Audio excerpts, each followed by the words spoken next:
Good afternoon, ladies and gentlemen, and welcome to this meeting. I'm sorry it's on a Friday afternoon, but needs must.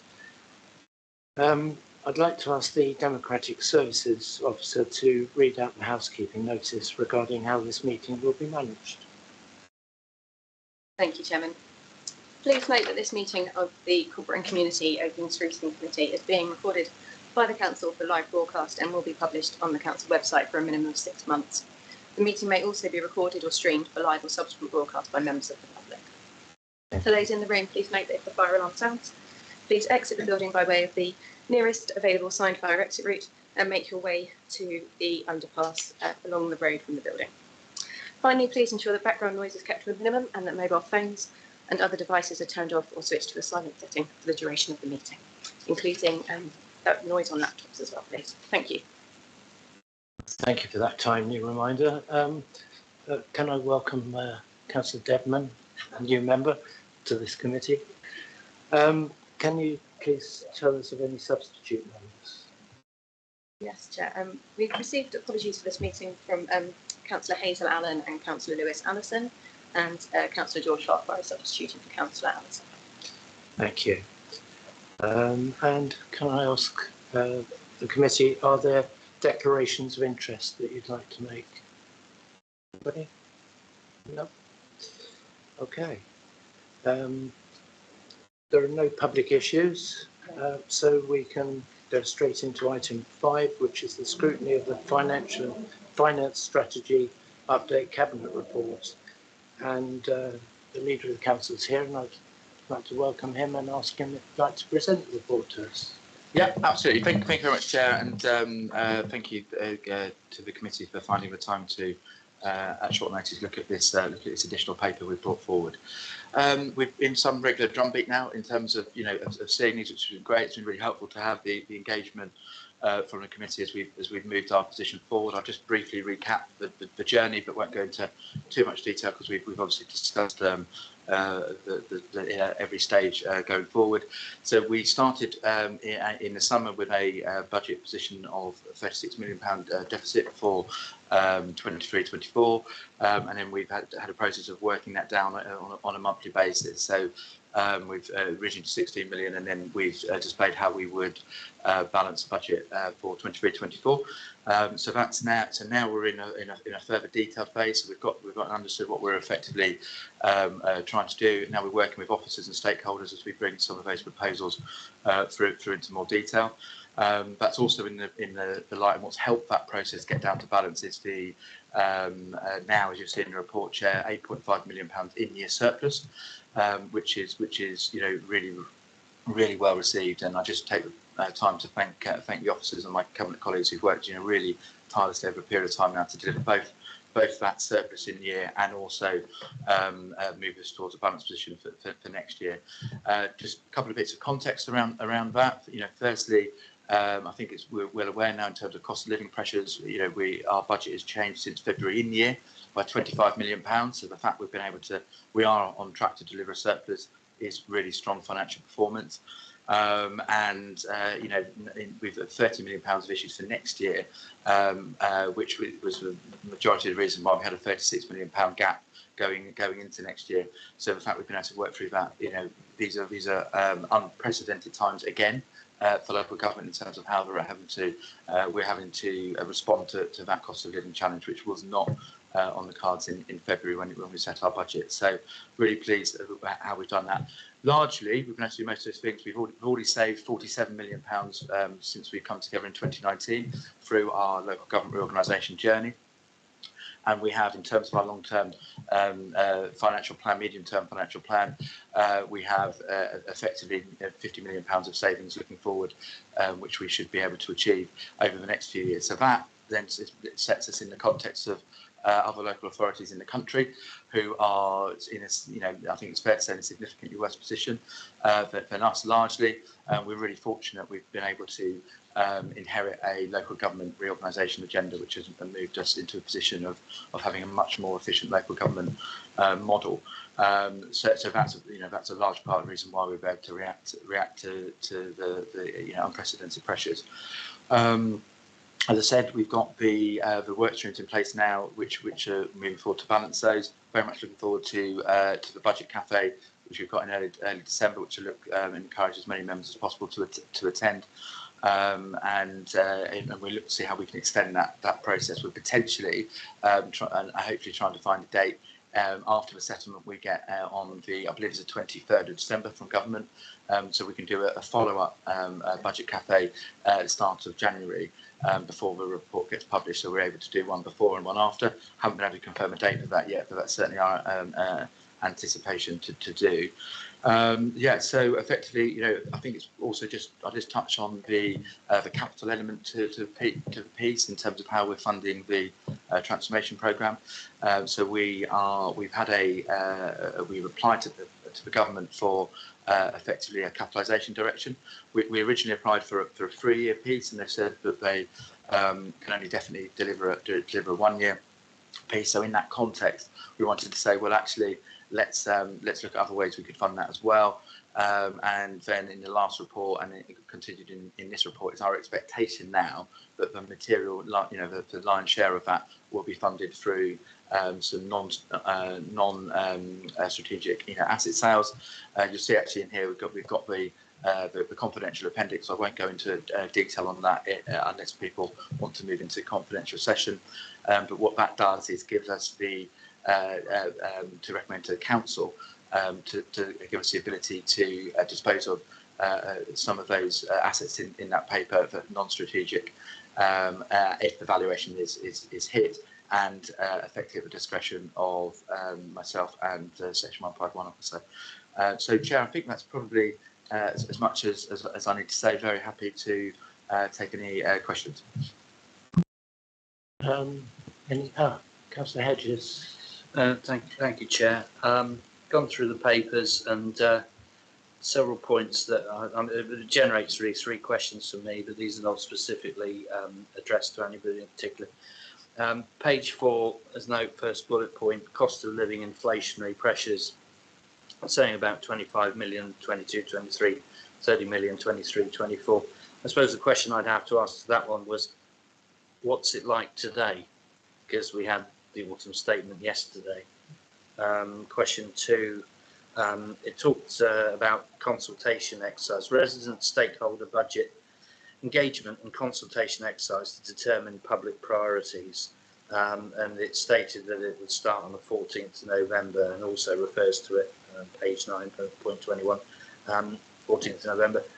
Has it started?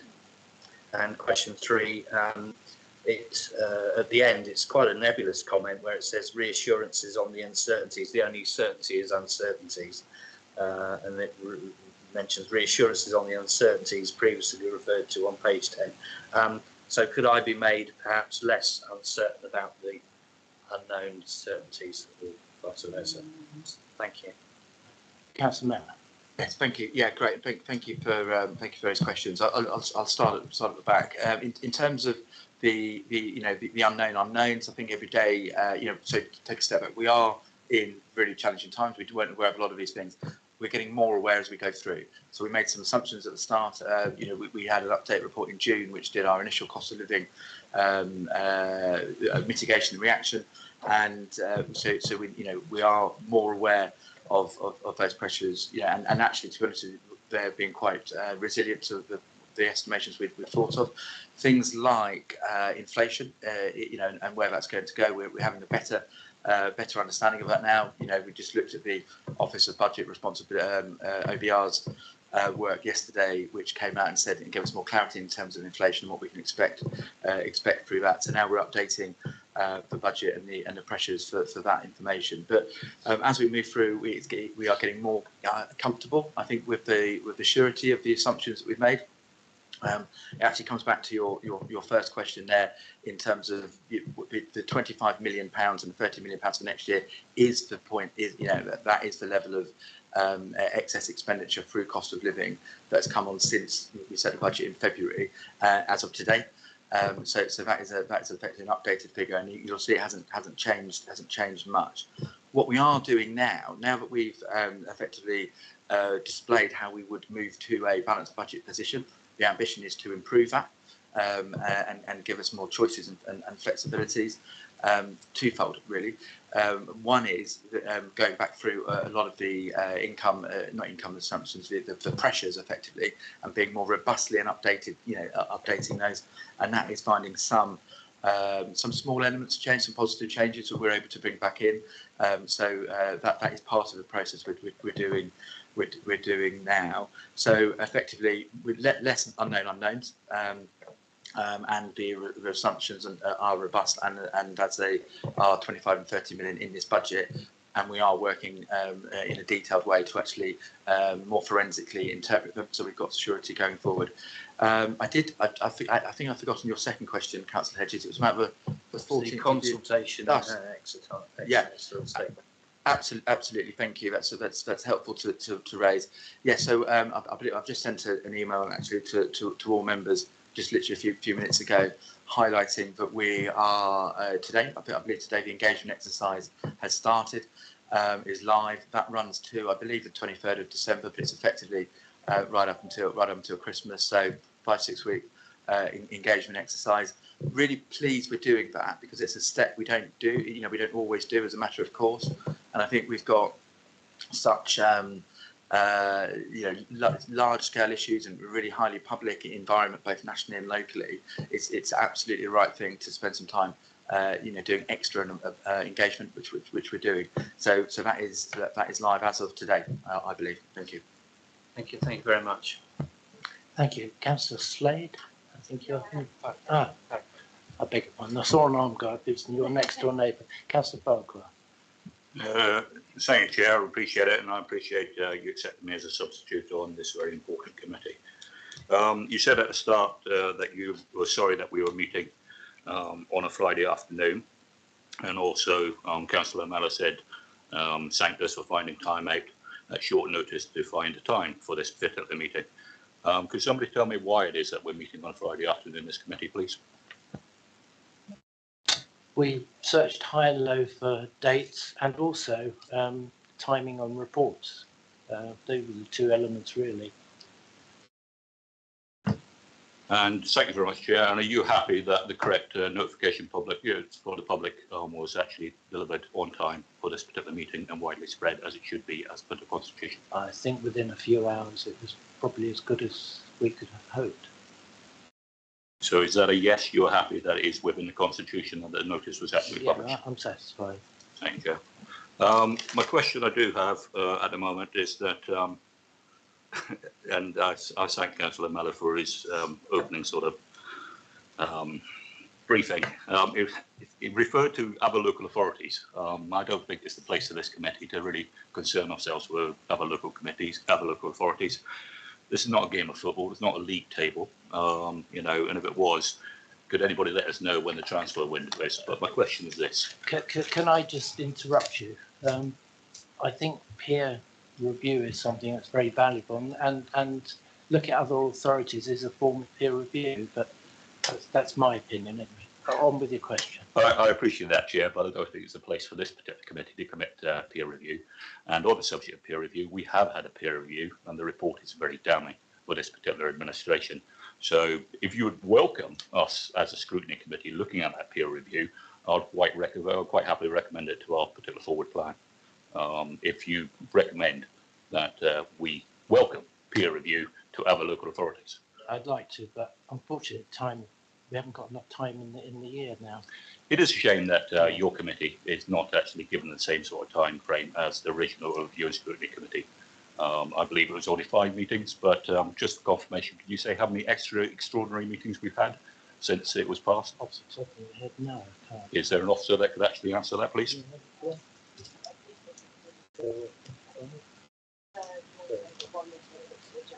Yeah.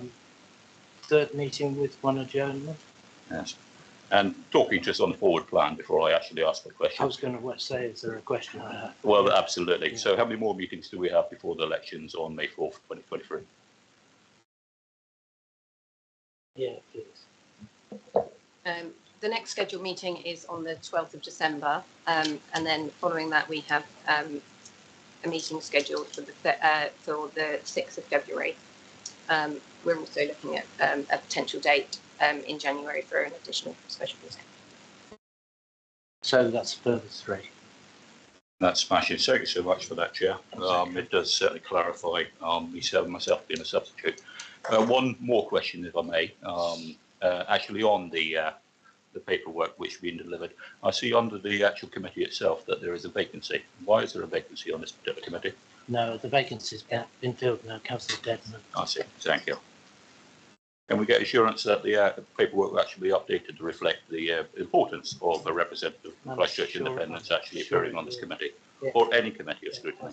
Yeah, has been, will be. Thank you. So, Councillor Miller in his opening briefing said the only definite for delivery was a 1-year piece. This is the bail-in money, or the capital direction that our chief executive went to the Department for Levelling Up, responsible for local government, to ask for, I believe it was 76 million. My understanding that Councillor Miller is referring to the conditional, e.g. the minded to 20 million. Has something changed whereby we've actually got a definite and it's in the bag now? Or did Councillor Miller misspeak? And perhaps if Councillor Miller could actually remind us what the conditions are for that 20 million. I think the public would be quite interested to know if Councillor Miller was actually referring to that 20 million, which the department and the Secretary of State, or sorry, I should say the Minister, has actually said he is minded to, or whichever Minister it was at that particular time. So could we be reminded of what the conditions for that minded £20 million are? Thank you. Leader. Yeah, thank you very much. So a couple of points, and I'll just go, before I answer that question, I'll make a couple of comments about some of your preamble. Just to be clear, one of the comments in the peer review, and quote, strong leadership. So to say it was unsatisfactory, I think it's a misrepresentation. And Chair, can I just extend actually, my thanks to you and the committee for the huge amount of extra meetings and extra work you're doing, which just shows how important and how much we all obviously value scrutiny. So I appreciate that. So in terms of your question, Councillor Farquhar, more specifically around capitalisation direction, just give a little bit of a history on that. So traditionally, local government before pre-2010 were allowed to borrow to deliver transformation benefit. That was changed after 2010. What we've actually done is gone back and said, we actually, the policy and we believe councils should have that flexibility. What the government's response was in and around that was, look, absolutely, we believe people should be, you're an example in terms of the LGR and the efficiencies you're driving. So, the flexibility should be through the Exceptional Financial Support Scheme, EFS scheme, which is what they've been minded to. Sorry, Councillor Slade got a question. I'm just worried about you being in Fantasyland, because that's not what happened at all, is it?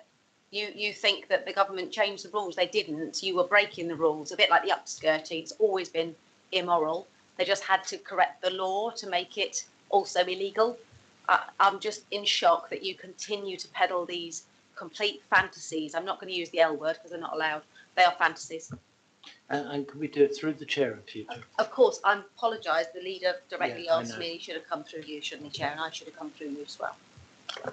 If I may continue, so apologies, I'll just correct that misinformation from Councillor Slade. So pre-2010, councils were allowed to borrow for transformation. For the LGR, a lot of LGR happened in 2009, and it was councils were allowed to borrow for that transformation piece. So now that I've corrected it, I do expect and look forward to an apology there, because you're talking about something completely different, which was the SPV piece. Okay, so back to answering the question. So effectively, it was on what conditions are there in terms of the minded to decision, minded to letter. We need to go through a governance review, effectively, which we're in the process of doing. The chief exec and I, three of the chief exec, have been in discussions with DLAC about timing of that, and I believe we've actually said, even though we're now not looking to use that, it's actually really useful. You mentioned peer reviews, but a really useful peer review. Any governance review is helpful, so we look forward to that, and we're going to go ahead with that regardless of whether we need it or not. So, and DLAC are looking to source some people to do that now. So hopefully that will happen quite soon. My officers will correct me if there are any more detailed, conditions, but effectively, we need to undertake a governance review and display that we could get to a balanced position, a budget position, which we accepted the governance review, and we displayed how we can get to a balanced budget position. So we complied with both of those conditions already. If I may, Chair, my question was, what were the conditions for the minded? There was some degree of word cabbage, shall I say there, or word salad, because I didn't actually understand what the two conditions were. So can I just define a little bit, perhaps I'm an officer, because the Councillor Mellor did ask that an officer would actually correct what the two conditions are for that minded 20 million. I think it's very important to this local authority, and it's very important to our residents that we know exactly what conditions we need to fulfil to get that minded to money, if it should be necessary. Well, also, if I may, Chair, we've referred to a governance review. I think it's a lot more than a governance review. That's actually one of the conditions. So perhaps an officer could expand on what the requirements of that are, and also give us a more defined date rather than hope to at some point in the soon, etc. Because there is a cut-off date that we have to actually produce a balanced budget for 23-24. So, to my understanding, the governance and finance review will be a requirement to actually understand and look at that budget, that it is actually outside of our internal organisation, a balanced budget. So I think it's very important that we go firm on a particular date rather than very soon. Is it this side of Christmas? Is it before February? Perhaps Valentine's Day? I think it would be very good to actually understand.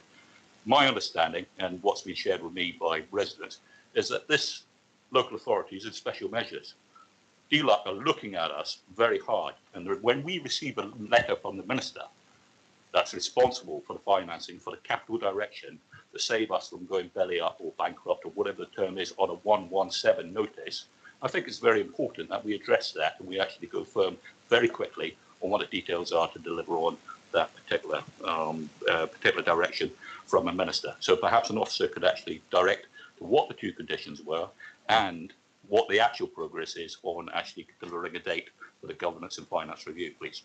Well, before we go to an officer, I think Councillor Mellor would like the opportunity to come absolutely, back. Chair. So apologies if I wasn't clear enough, and it's quite interesting, to be like a word cabbage, something we haven't used before, but I thought I did catch that somewhere. So to be really clear, and I did say this in my initial answer to your question, the two conditions are, and thank you for agreeing with two of them. One is that we look forward to a governance review, which I know the Chief Exec has been in conversations with DLUC with this week about the timings of, and two, that we present to DLUC a balanced budget capability between that and by through the September process, which we have done and already satisfied. So, we've already satisfied the conditions for the Minded 2 letter. If I may, Chair, it is in the Minister's letter. Could I ask an officer to read out the actual lines in the officer's letter? Because to my understanding, and I'm on a substitute on this committee, it quite clearly says a governance and finance review.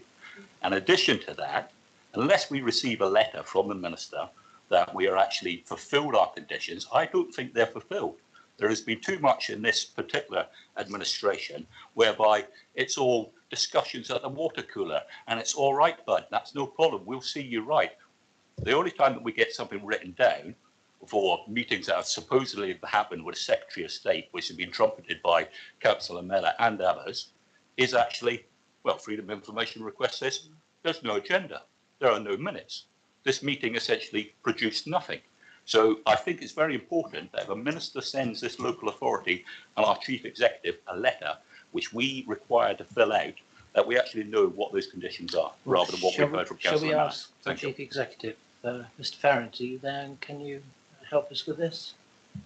Thank you, Chairman. Yes, I'm on there. My camera. Yeah.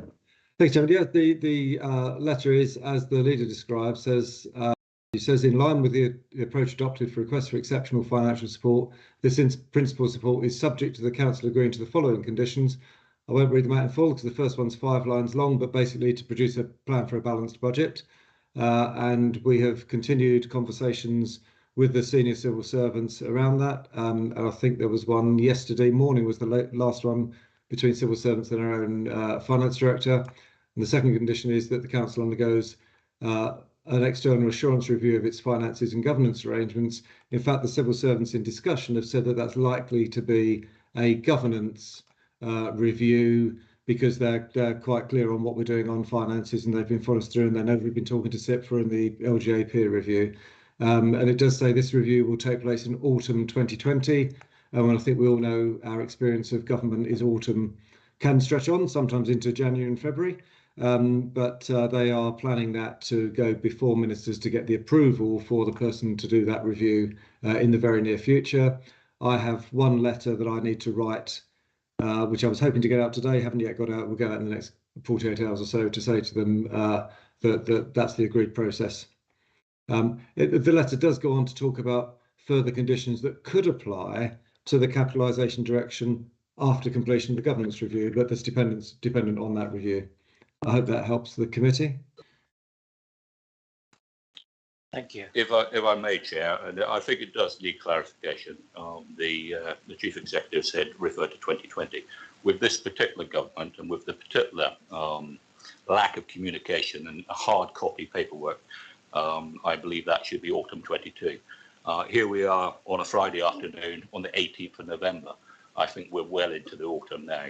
I appreciate the difficulties that we cannot drive the government, even though it appears that this Conservative administration believes that they could, which has led us to this particular position that we're in just now. My question is, so the answer that I understood is that we have no written communication that we have fulfilled any of the conditions as yet. Mr. Farrant. Chairman, just to say, firstly, I apologise. I thought I said autumn 2022. If I didn't, No, you did say 2020, but I knew what you meant. I don't think the autumn can stretch for 2 years, but it can certainly stretch for a number of months. In terms of the written confirmation, we are in regular contact with the senior civil servants. The next formal stage is for them to make the appointment of someone to carry out the governance review. I need to write to them just before that to say, please go ahead. That's what we're doing. Happy to share copies of that letter if that would help, but that's the process that we would normally undertake. I think that's the way these things yes, please, if you could. Thank you, Chief Executive. Councillor. Thank you, Chair. I really appreciate that clarification, because I think it's important for our residents and the viewing public to actually understand what is happening. And I'm sorry I misspoke to use the word cabbage. What I actually meant to say was word salad.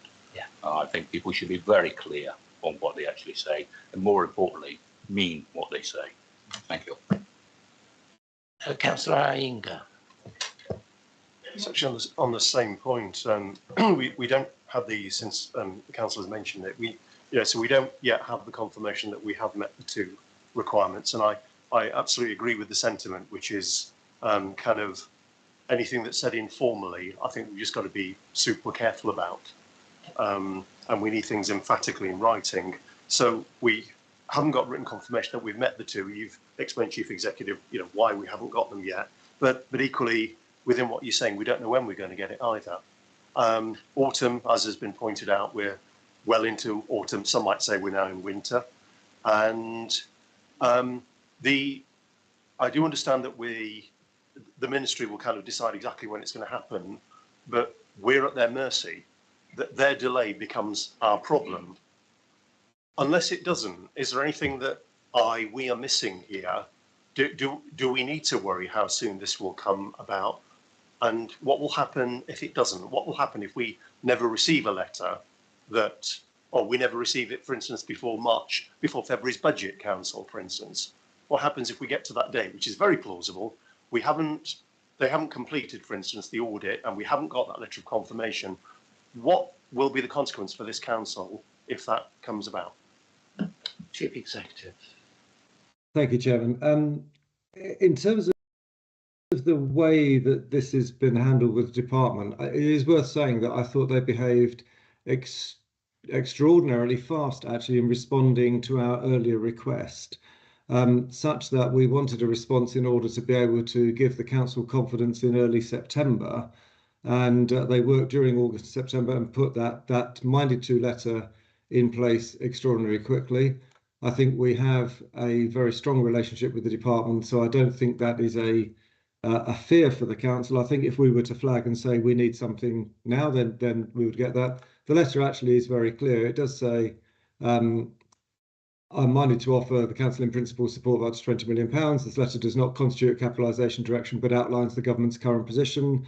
They would indicate if that position has changed. It has not changed at all from my knowledge and from regular conversations with probably the most senior civil servants in the department that would deal with this issue. They have a direct line into the minister. There have been a number of changes in the ministerial team in recent weeks, and I think that is the bit that's caused the delay. But I don't think it's a particularly critical delay, because we will get the governance review carried out. They don't take very long to complete, and then that will give them the reassurance effectively to know what conditions they might be minded to put on the actual offer. So that, I mean, just as an example, and this is mentioned in the letter, for example, they may want to apply a 1% premium onto any borrowing taken under the capitalisation direction. That's acknowledged in the letter. That's been a standard clause that's been applied to other capitalisation directions. They would want the governance review to help them to decide whether to do that or not. So my sense is I have absolute confidence that we will be able to get the decision when we need it. As the leader's already indicated, we're doing whatever we can to avoid having to draw it down. My take on this is we get it put in place, it's available to us, we then only draw down as much of it as we might need at the year end, depending on asset sales and the outturn budget, etc. So I must admit, I have every confidence that the government will deliver to the assurance that it's given in this letter. Okay with you, Councillor Ingham? I'll just respond quickly and I'll give way to others. But yeah, with respect, no, because this is, with the greatest respect, Chief Executive, we've gone through several months. This is a scrutiny committee, as you're well aware. This is a scrutiny committee, and I'm trying to be as if I say sort of non-political. I'm trying to sort of look at the situation, and given the recent experience, we've got to start making things which are woolly and unspecific as specific as possible. Now, I totally accept that we are talking about with the ministry, and we are not in control of what the ministry does. But when we say, for instance, we've got the utmost confidence and so on, this is a kind of repeat of the language, the style early this year, and it did not serve us well. And I'm just trying to be risk averse here, just trying to be prudent. I'm trying to be vigilant about the risks to this council, because that's what we as a scrutiny committee have got to do. And please forgive me, I'll just speak for myself, if I'm probably being super pernickety right now, because I think the situation calls for it. Because it's not unreasonable for us, okay, what timescale is that going to? And the interception with February's budget, not unreasonable to know, will that give us a consequence if we do not have that clarity when we are signing off February's budget, for instance? And there'll be other questions I'll come to where it's time to batten these things down for our residents and for ourselves, if we're to be, as a scrutiny committee as well, a self-respecting scrutiny committee. Thank you. You know where I'm coming from, but I'll give way to others. Thank you. Thank you. Councillor Bartlett, you're next. Yeah, thank you, Chair. I hope these questions will be taken in the spirit which they're intended, in terms of testing in a constructive way the veracity of the figures that are presented in the budget. And I've actually asked these questions fairly recently, in fact only on Wednesday, and I'm going to ask them again, because I didn't feel that I got a really satisfactory answer the last time I asked them. And I do want to understand the detail behind these questions.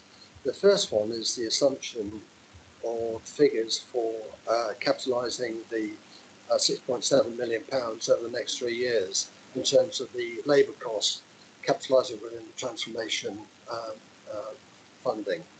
Now, if you think about it, £6.7 million, it could be well over 100 people working full-time on the transformation programme. And the paper does actually touch on it, where it says that it requires a robust working paper to be produced annually that demonstrates a clear and transparent link to the transformation business cases.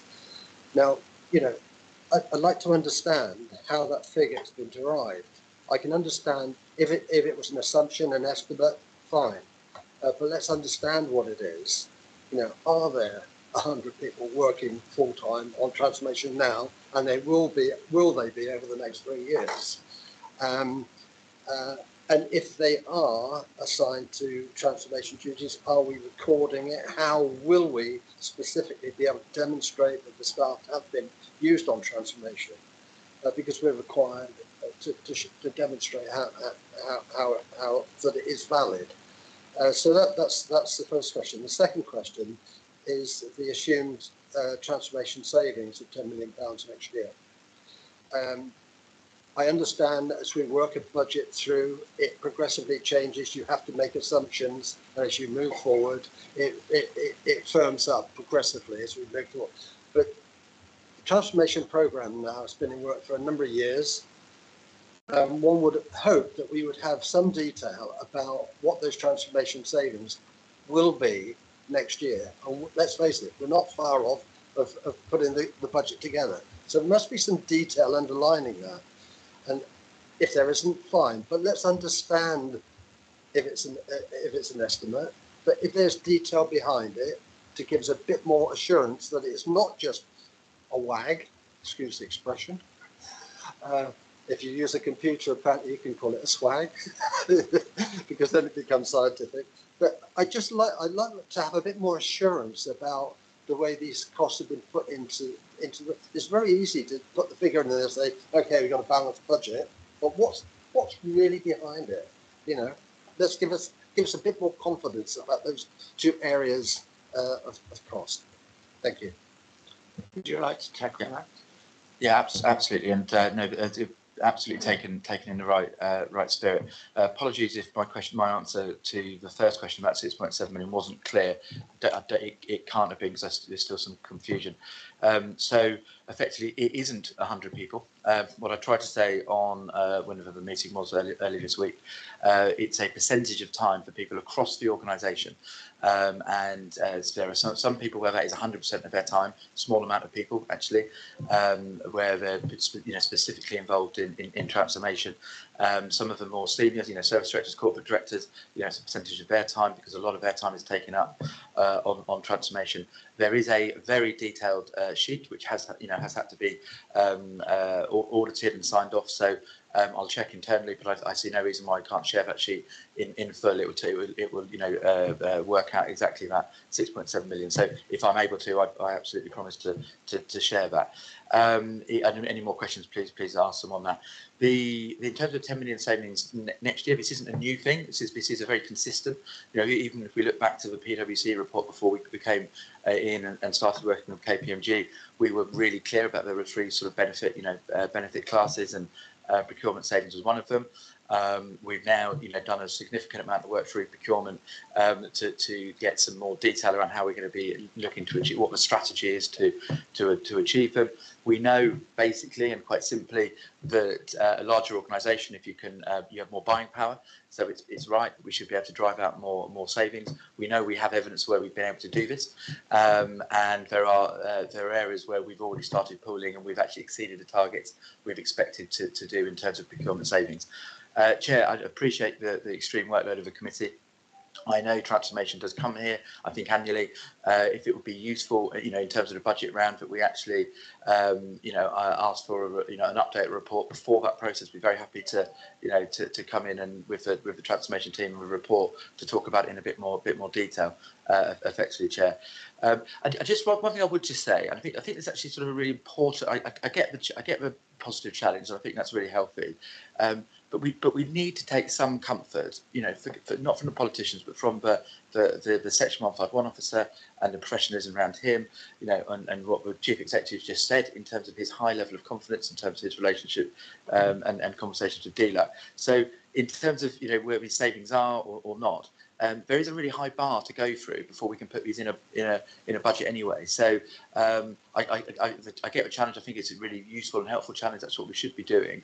But please do respect the fact that there are it's a very regulated environment. We've got extremely professional officers who are working alongside these reports, and nothing would go forward without it being diligently processed by them. If there's anything specifically on the trees, and I just think that's a cultural bit. So I'm going off a bit on one about this, but as all members, we need to show that respect to officers, and the discourse that we have as members is one thing, and I think we can all agree we should make efforts to improve that, and I'm certainly trying to improve that. But please, let's just maintain that level of respect for our officers. Thank you. Yes, Councillor Bartlett. Yeah, thank you, Leader. Yeah, on the 6.7, yeah, I can understand that. Thank you for that, and the assurance that there is a record of this being maintained.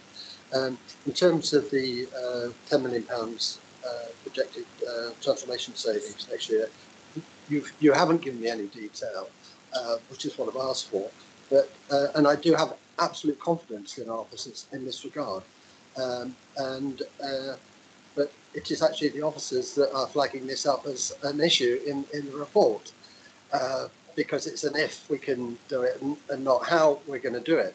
So there is a very broad assumption about transformation, and it's a question that I keep raising. And the further we move to the right, the more I'm wondering if that £50 million per annum is a figment of somebody's imagination, because I'm not seeing the information behind it. And I need to have some more, to get confidence, we need to start seeing some detail in this. And that's why I'm asking specifically, what is the detail that underpins the assumption that we can make those savings over the next 3 years? We're not seeing it. When are we going to see it? Councillor Miller. Yeah, thank you. And absolutely fine. I think the best answer to that is we need, if the committee and the councillor, would like a detailed explanation and understanding of where the transformation has come from, is going, it would be to bring a report to the committee, which would very much engage with. That's the right way to get that detail. More generally, in terms of transformation, we have saved, and it clearly says in the report, we've saved £47 million, from our journey in LGR anyway. Specifically, there's £7 million of some of the identified transformation savings in there. We do know where we are able to, I can't tell you now the areas, because it's not come to the forefront of my mind, but I know that the two areas that we have actually looked in terms of procurement savings, we're actually delivering more procurement savings than were estimated. I know that the work streaming around the people element, when we've got the pooled staff and got the new operating model, that either gets to or gets beyond what were the financial estimations in the programme. So I think the right way to do that is to not hear from me, but hear a report in some detail, and then we can take the time to do that. So I have confidence. And it's challenging. All of this is challenging, but let's go and look at the detail properly, and I'd very welcome the opportunity to do that with you. We've got a long list. Okay, just very briefly. Well, I'm asking the questions I'm sure the government's financial review will be asking as well. So it's we probably need to get our act together on it fairly quickly. I would assume if the audit is going to be done in the time frame that's been suggested. Thank you, Chair. Thank you, Councillor Bartlett. Councillor Andrews, you're next. Thank you, Mr. Chairman. I've got 2 or 3 points, questions. The first one, perhaps even the second one, perhaps an officer may need to answer it. I had obviously the autumn statement yesterday. This report was issued before the autumn statement. There were 1 or 2 things in it which does affect local authorities. For example, on business rates, one thing which is good for businesses, where they are seeing their rateable values drop, instead of being phased in over 5 years, that reduction, and in some parts of Bournemouth, shop rateable values have halved, that's going to come in straight away. But obviously, if that comes in straight away, we as a council get less money. Also, the Chancellor announced unusually that instead of the normal RPI increase in the poundage to keep pace with inflation, that wouldn't apply. So again, that will affect not just BCP council, but councils across the country. Obviously, we clearly would like to believe that the government has got some money where they could replace that lost income. But that's going to make a further dent in our finances moving on. And actually, on the subject of business rates, the new valuation list was published yesterday, hence that's why I'm saying rental values have dropped. In some situations, certainly on industrial property, they've gone up quite a lot, a third to 40%. So that's a technical question, and perhaps the officers, because it's only 24 hours since that was announced, haven't done the mathematics on that, and they may need to give a considered answer next week at cabinet meeting. The other question, and again, I probably can guess the answer already. The sales of the assets need to be completed, we're told in the report, by the 31st of March. But clearly, we've all sold a house or bought a house. You know, you exchange contracts, you pay a 5% deposit normally, and then there's a completion within a month or so. So clearly, in selling these properties, we've got a budget in that completion period, because I'm assuming it's not good enough just to have exchanged contracts on some of these properties and can't wait for the money to come in. And there have obviously been situations where people haven't completed because they can't complete and they lose their deposit. The third comment or thing, this may necessitate us going below the line. The property list in Appendix A has got some strategy suggestions as to the method of sale or what to do, what not to do. Indeed, as per the recommendation to full council, you know, it notes that some properties or a property has been dropped off the list and other ones have joined the list. And you know, the recommendation to full council is to delegate, as the leader has said, to him and the chief finance officer, that provided we get at least bids at around or better than the estimated sale values, they can go and sell them. Well, I have got some grave concerns about those figures. I've got a question as to who came up with those minimum figures, because I think some of them I don't really understand. Thank you. Should we get Mr. Filmer in to answer that question? Are you there, Matt Filmer? Yes, Chair. I'm happy to take the first question in regards to business rates. Thank you. So yesterday's announcements and the autumn statement around business rates were fairly significant, covered a number of areas. One that the council just mentioned in regards to the transitional relief reduction, and also the freeze in regards to the multiplier, the RPI reduction, which will be the third freeze that the government have carried out. All the government announcements on business rates that impact on local government will be reimbursed to local government via Section 31 grants. So any of the policy that they set out is a cost neutral impact for the council in terms of business rates. We have got the valuation list for 2023 for the BCP area, and it has gone up across the board. I think roughly it was around about 11%. It's a very technical area, and the impact of that we're not fully aware yet. This is going to take a bit of time for us to work through some of those numbers. It looks fairly favourable, but as I say, it's a very technical area and there's a lot of adjustments that need to be carried out, so that we've got to go through the process to understand the new valuation. I'll pause there. Happy taking other questions in regards to business rates, Chair. Nobody's indicating. Councillor Mellor, do you want to come in on the rest of the questions? Yeah, absolutely. And thank you very much to Mr. Filmer for the detailed work that's already gone in to be able to answer that question. So the two other, one was about the capitalisation direction and and the sale of assets effectively. So in terms of we do need to over the coming months to get confidence that the assets can be sold in that time frame. But the capitalisation piece there is really useful as a backstop. I think that's what we said. Is pretty much what the chief exec said earlier on. Having both options available to us puts us in a really strong position. So effectively, I believe we're in a good place. You're absolutely right. There is a limited time frame. We're not in a rush to We won't be in a rush because we have multiple options. But over the coming months, we'll deliver some more clarity. Whether we will sell those or use a capitalisation direction. In terms of the method of sales, and the valuations, I'm not qualified to effectively, answer that question. What we do is take advice from our professional officers. This is a very, very professional area of work, which I'm sure Councillor Andrews, with your background, you'll appreciate.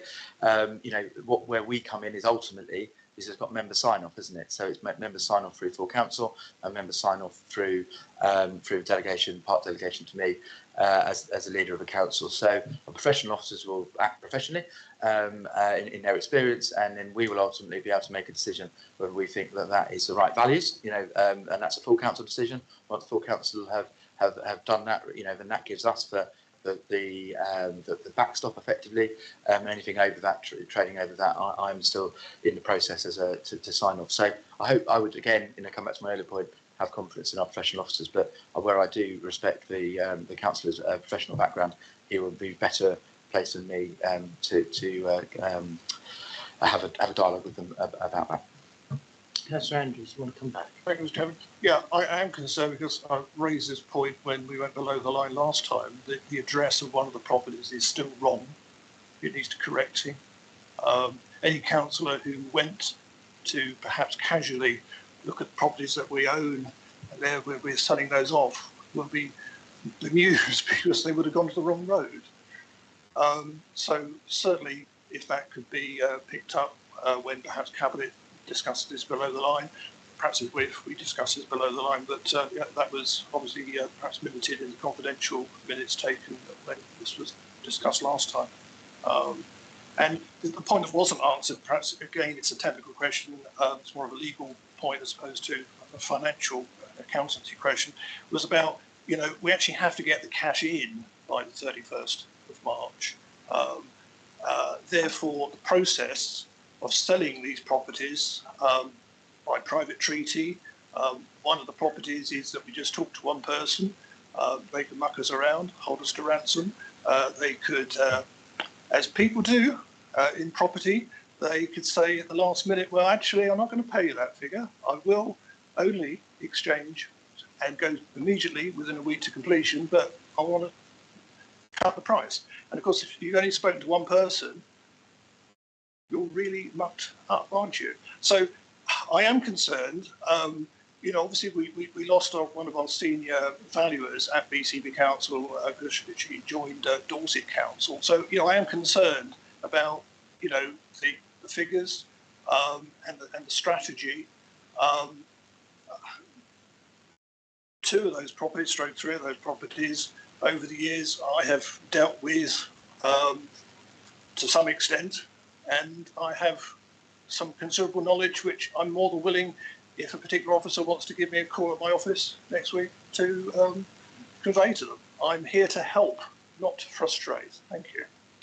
Good to know. Councillor Mello, you want to come back? Yeah, I can, and absolutely. Let's facilitate that, and we appreciate the help of all members, but particularly yourself on this, Councillor Andrews. One thing I just think is worth me actually just spending a little bit of time on is your assertion that we're going to be set up to a hard deadline and we'll lose value in these acquisitions. That's exactly the point as to why we've got values in the paper. So we will have no ability. It would be impossible for the council to transact without a full council decision selling something underneath those assets. So there's a flaw, and it's the numbers in the paper. There's no legal way we can sell those outside of that. And also we have the capitalisation direction, which we were able to draw down all of us or bits of. So again, there's absolutely no risk to the scenario you've presented. Thank you. Thank you. Next questions from the Vice Chair.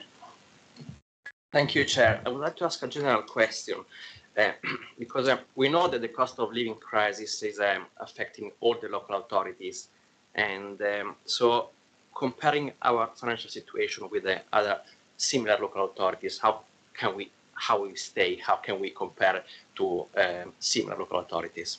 Thank you. Yeah, thank you very much for the question, Councillor Rocket. But yeah, I do think it's really interesting because we're obviously seeing a lot of national press around local councils. We only had our neighbouring authority, Hampshire, this week in the national press saying, if they didn't receive sufficient support and re-provisioning of local government finance, and they would be in a very difficult financial position, within months, effectively. We have had some detail in the autumn statement yesterday. Some extra flexibilities are helpful. Some putting off some of the demands around adult social care changes. I think also that flexibility is helpful, but it hasn't moved the needle for local authorities. And just using that example of the local authority, Hampshire, who were themselves in the press, that they're projecting a 250 million deficit over the next 4 years. We've had our local neighbour Dorset, on record about having a £29 million gap to fund for just specifically for next year. So we, across our medium-term financial plan, we're getting towards, and my ambition is to get towards as near as a balanced MTFP over 5 years as possible. That is, and again, it comes back to Councillor Bartlett's point, absolutely on long term going to be about delivery of transformation, and our ability to do that is going to sets us apart from our neighbours. I believe we are unique, or at least relatively unique, in upper tier authorities in the fact that we are now displaying a surplus in year. I know just again for neighbouring authorities, Southampton, Portsmouth, both displaying quite material deficits in year. So effectively we're in a really strong position and strengthening position. There's a significant amount of risk in terms of we need to deliver the transformation programme. We've known that all along. That's why we did LGR in the first place. And we have some confidence in that. We've already delivered 50 million of savings, and we know we can deliver some more. So overarchingly, it's a very, very tough time for upper tier local authorities, and we're the same as that. But having a in-year surplus is hugely positive, and a balanced budget, means to getting there for 23-24, again really positive. And since we've moved to a 5-year medium-term financial plan to give us better, visibility in our funding, we will be delivering the best 5-year MTFP we will have had at any point since this organisation was formed. So we will effectively be in an improved position from when we started in 2019. So hopefully that gives you some context to the background with other local authorities. Thank you. Councillor Slade. Thank you, Chair. I'd like to go back, if that's okay, because I need some clarification from the Chief Executive. The original dealer approval stated that there was a requirement for an external financial review, and I understood that that was with SIPFA. And the Chief Executive said that there was conversations happening with SIPFA. So why are we suddenly no longer need an external review by SIPFA? Chief Exec. Yeah, very happy to refer to that. I think that's come out Deluxe because they've looked at the relationship that we have had with the professional bodies. They are confident that we have obtained SIPFA's advice on specific issues, and I believe that they are thinking at the moment that a governance review by somebody with financial experience can probably incorporate all of those issues into one report rather than commissioning 2 separate reports. I believe it's just a matter of commissioning and style rather than it's not a hard and fast decision, as I understand it. This still has to be put to ministers, but I believe that would help us in getting the process more streamlined and for a single reviewer then to bring it all together. That's all I believe. I don't think there's anything particularly onerous or sinister in it. I think it's probably reassuring because their own officers have been looking through the work that we've done with the Cabinet on the budgeting so far. Okay, thank you. I'm still really concerned about the ifs and buts and the there is no risk. So I've done the numbers. It's 10 weeks until the budget paper needs to be published. 10 weeks. That includes Christmas, so 9 working weeks. We know that the peer governance people are going to be coming and talking to some of us in the first week of December. I'm sure they're going to be doing more than just talking to some councillors. So let's assume that that gets back to DLUC before Christmas. given that they moved heaven and earth to meet our September deadline, and then we sort of said, oh, actually, we don't think we want it after all, I can't imagine they're going to move heaven and earth again. So let's assume that we find out after Christmas that, you know, that they're going to actually give us this money. There's no time in here, and I'm shocked that with those dates being so tight, we're not worried about risk, and that we haven't got a plan B like last year where we asked for a plan B, and we're now saying, you know, what is the plan B? Now the plan B was capitalisation directive, and I've actually looked.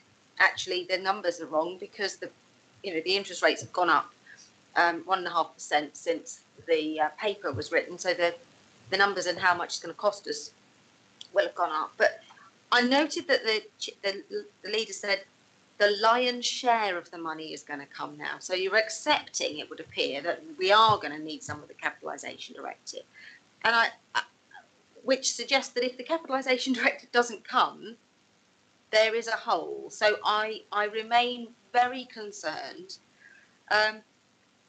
You know, that is a comment. There's no question there.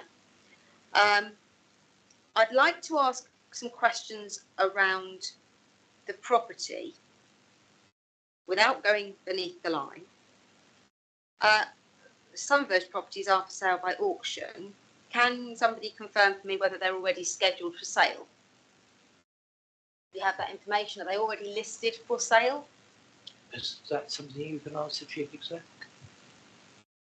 I'm afraid I don't have that information in front of discussing with appropriate auction houses the timescale for doing that. So I know there is a timescale plan. I cannot tell you exactly what that is, but I can refer to that and respond separately if that would help. Okay. It's just, I was told earlier by the head of Democratic Services that the 21st of February is a budget meeting, not a full council meeting. It is purely for budget. I'm pretty sure the other group leaders that were at the meeting can confirm that's what was said, which therefore means that the only meeting of full council we have left at which we can confirm the sale of any properties is the 10th of January. These numbers are getting tighter and tighter, so we hopefully will hear from government maybe after Christmas. But any sales that we're going to take into account are going to need to be signed off on the 10th of January for the 30th of January full budget to be published. Adding to that, I have serious concerns about this public consultation. I am pretty cross that a paper that was released for this meeting referenced a consultation that was due to start last Monday without including the questions as an appendix. Cabinet hadn't approved that paper, and yet it's gone out. It's gone out with a closure date of the 23rd of December. Now, with all due respect, there isn't going to be anyone looking at the results of those consultations until after the 3rd of January. So what confidence can we take that anyone is going to take any notice of this public consultation, given that no one's going to open it till the 3rd of January, and we've got to print a budget on the 30th? And a separate question for the monitoring officer. If we're going to, I quote, hold on, where is it? To tackle this head on by exploring ways to deliver services differently with communities and stakeholders, for example, run buildings for sports and leisure or manage the open spaces in your local area. If we're going to do that, that is going to require, presumably, some actual, real consultation and not a questionnaire that a few people online can fill in. How are we going to have time after we've done this to do that consultation before we print a budget on the 30th of January? This is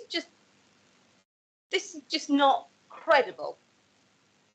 Councillor Miller, you've indicated you want to come in. Yeah, a couple of points, Chair. Thank you.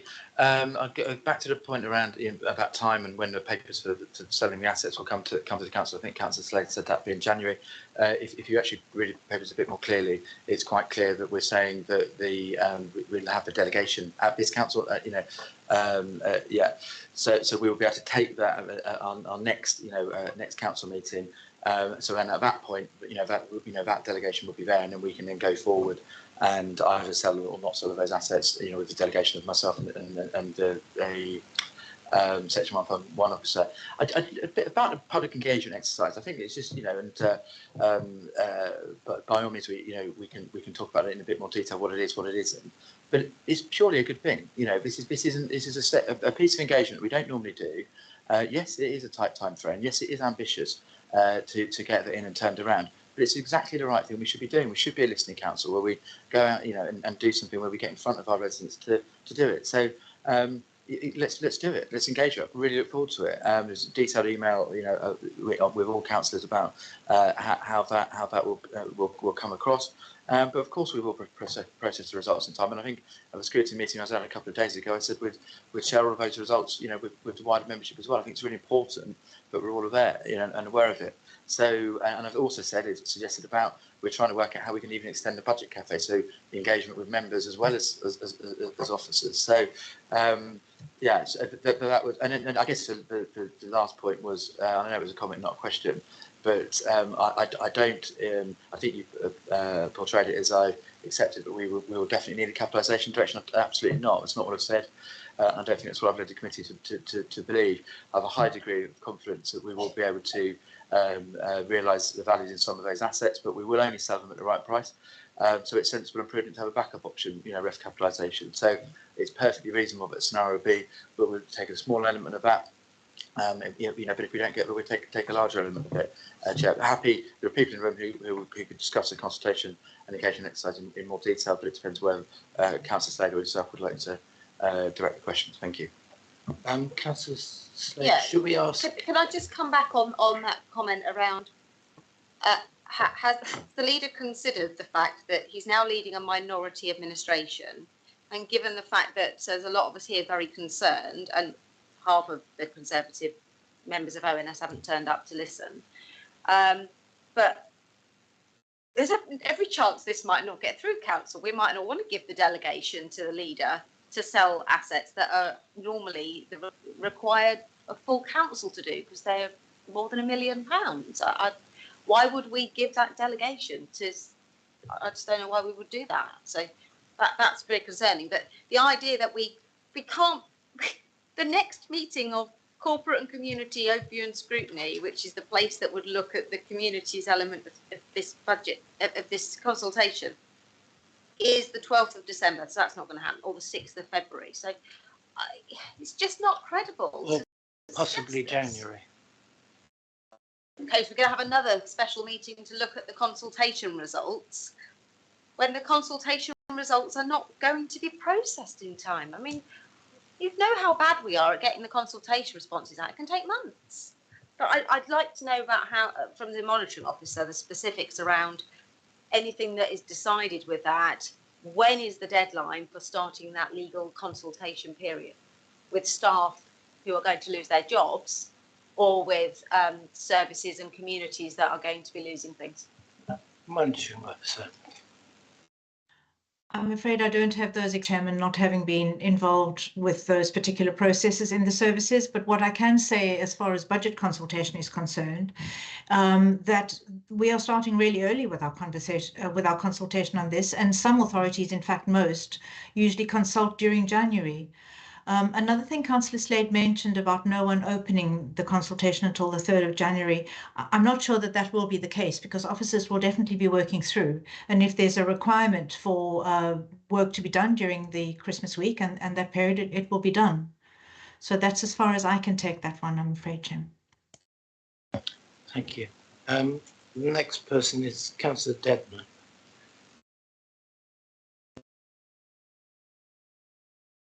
Yes, thank you very much, Chairman. Can I just answer a previous question by somebody about the vacant seat? Just to say that I'm really glad that I've got the vacant seat. and I'm here due to a by-election which the Christchurch Independents won very convincingly, so I'm very, very pleased about that. So yes, I'm back on this very important scrutiny committee, which I'm very glad that the leader mentioned his appreciation of how important it is. I've only got a couple of little points to make, Chairman. I think going back to I'm not talking about the consultation that I think Councillor Slade was talking about. I'm talking about the stakeholder consultation for specific proposals, which I think is at point 8 on this paper. And I must say, this isn't a particular question, it's just a pious hope. And I'm sure the leader would expect me to voice it, but I do hope that will, you're almost going to say it, leader, that will concern the beach hut contingent, because I know they're deeply concerned about all the plans for various things to do with their beach huts. And I'm sure that will happen, the stakeholder consultations, especially as we are now apparently a listening council, which we've just been told. And the leader asks us earlier to take comfort from the professionalism of our officers, which naturally enough I absolutely do. All I would say on that is that surely the officers take the direction of travel from the councillors. They might try to pull back on the reins a little bit.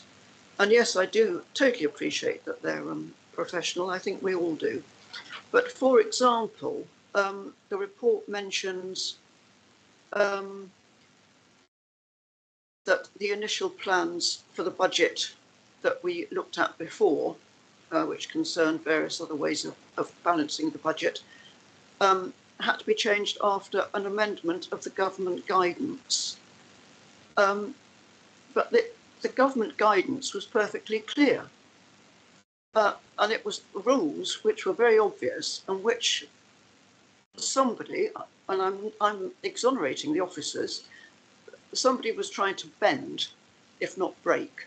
So I think that to say that we must rely on our officers is rather pushing the boundaries. I think that the officers are doing a brilliant job attempting to get this council in a better place.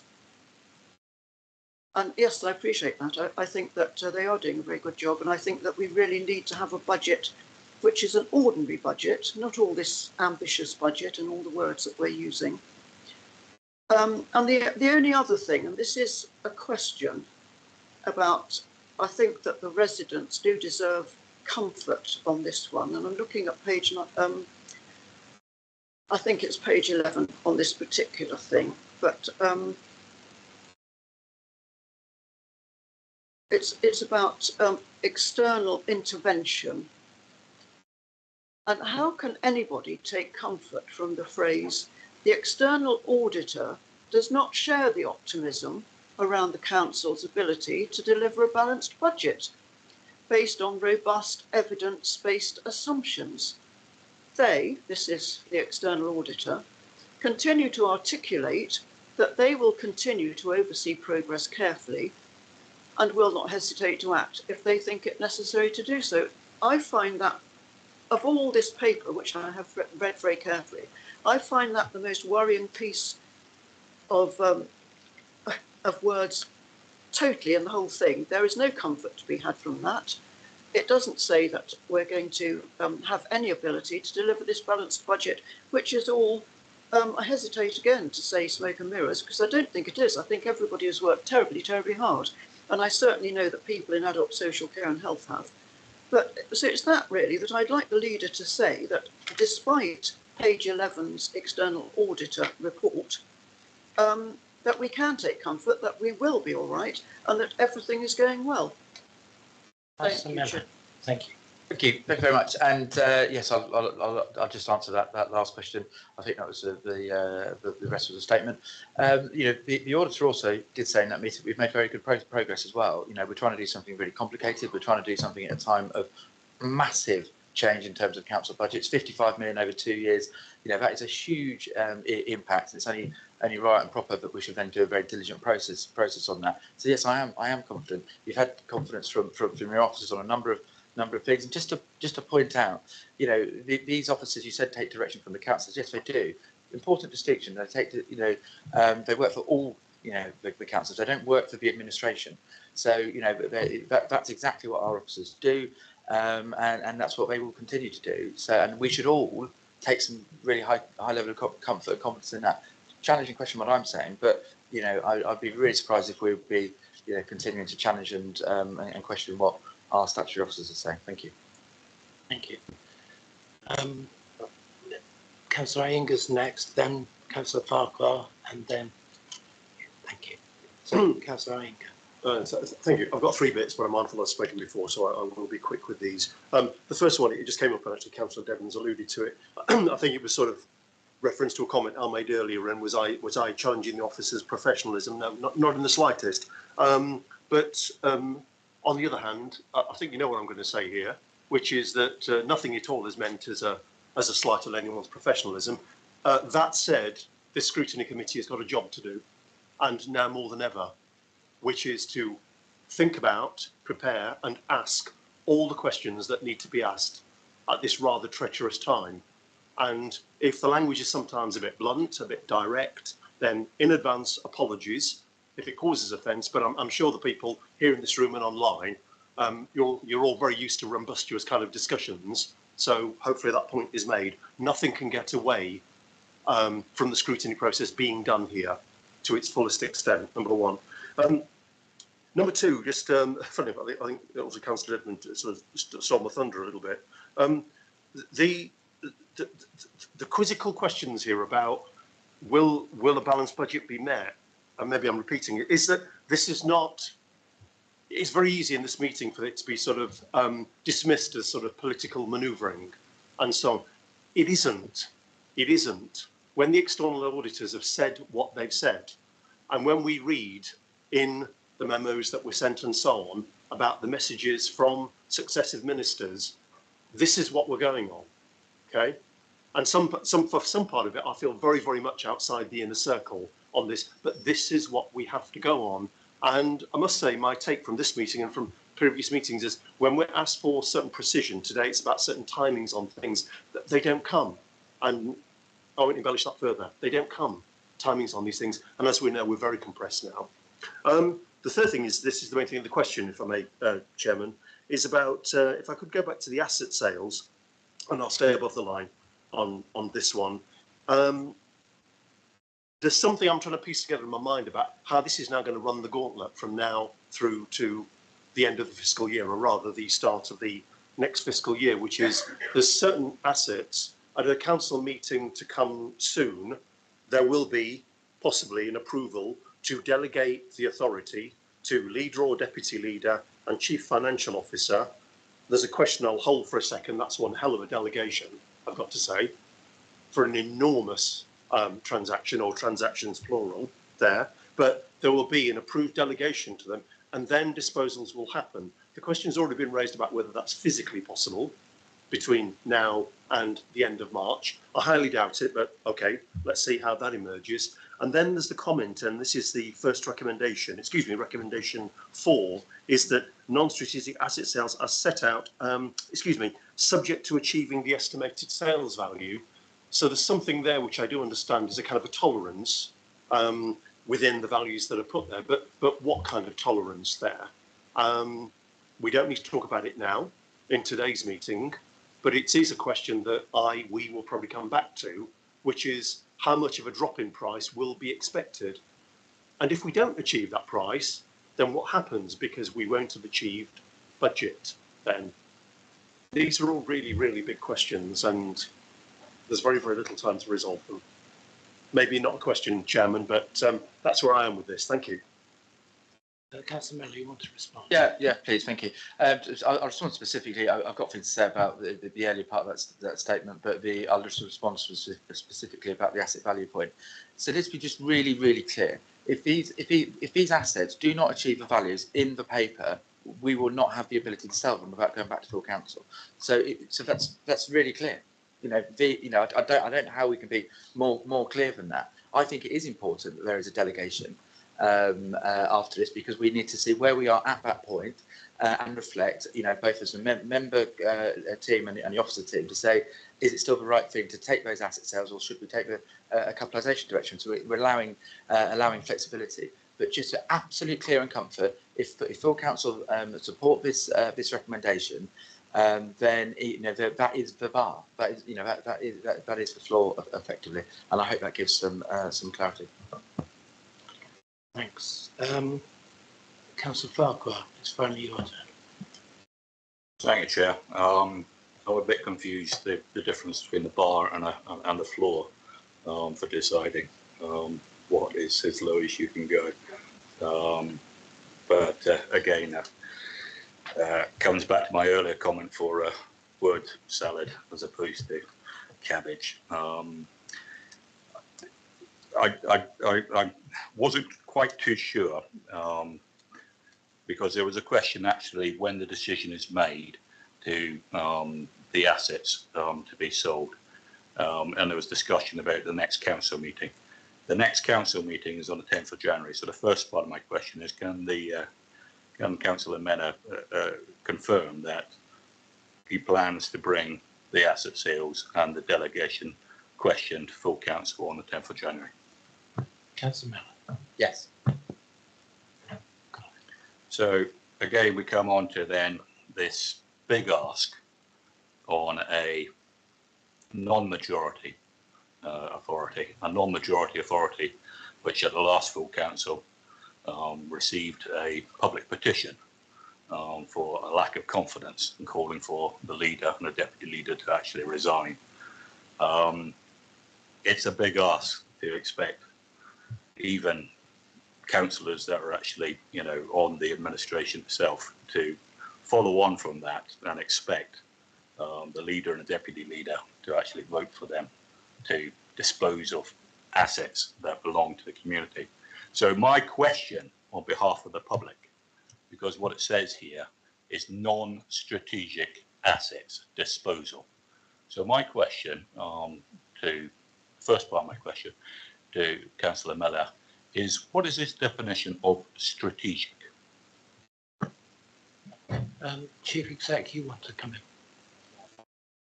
Sorry, Chair, just in response to an earlier point, just to confirm the leader's comments, and just to be really clear, that delegation is only stands subject to achieving the estimated sales value. So it's those assets that were listed in Appendix A, subject to achieving that value. That's what the delegation is clear. I'm just confirming with the monitor officer in terms of the wording. I believe that actually probably should be a delegation to the Director of Finance in consultation with, but we'll clarify that wording before the Cabinet meeting. I think that's probably a bit too detailed for this meeting. Thank you. And Councillor Mello, you want to come in? Yeah, just say that would be the normal delegation to the section 151 with consultation with so fully agree with that, and thank you for that clarification.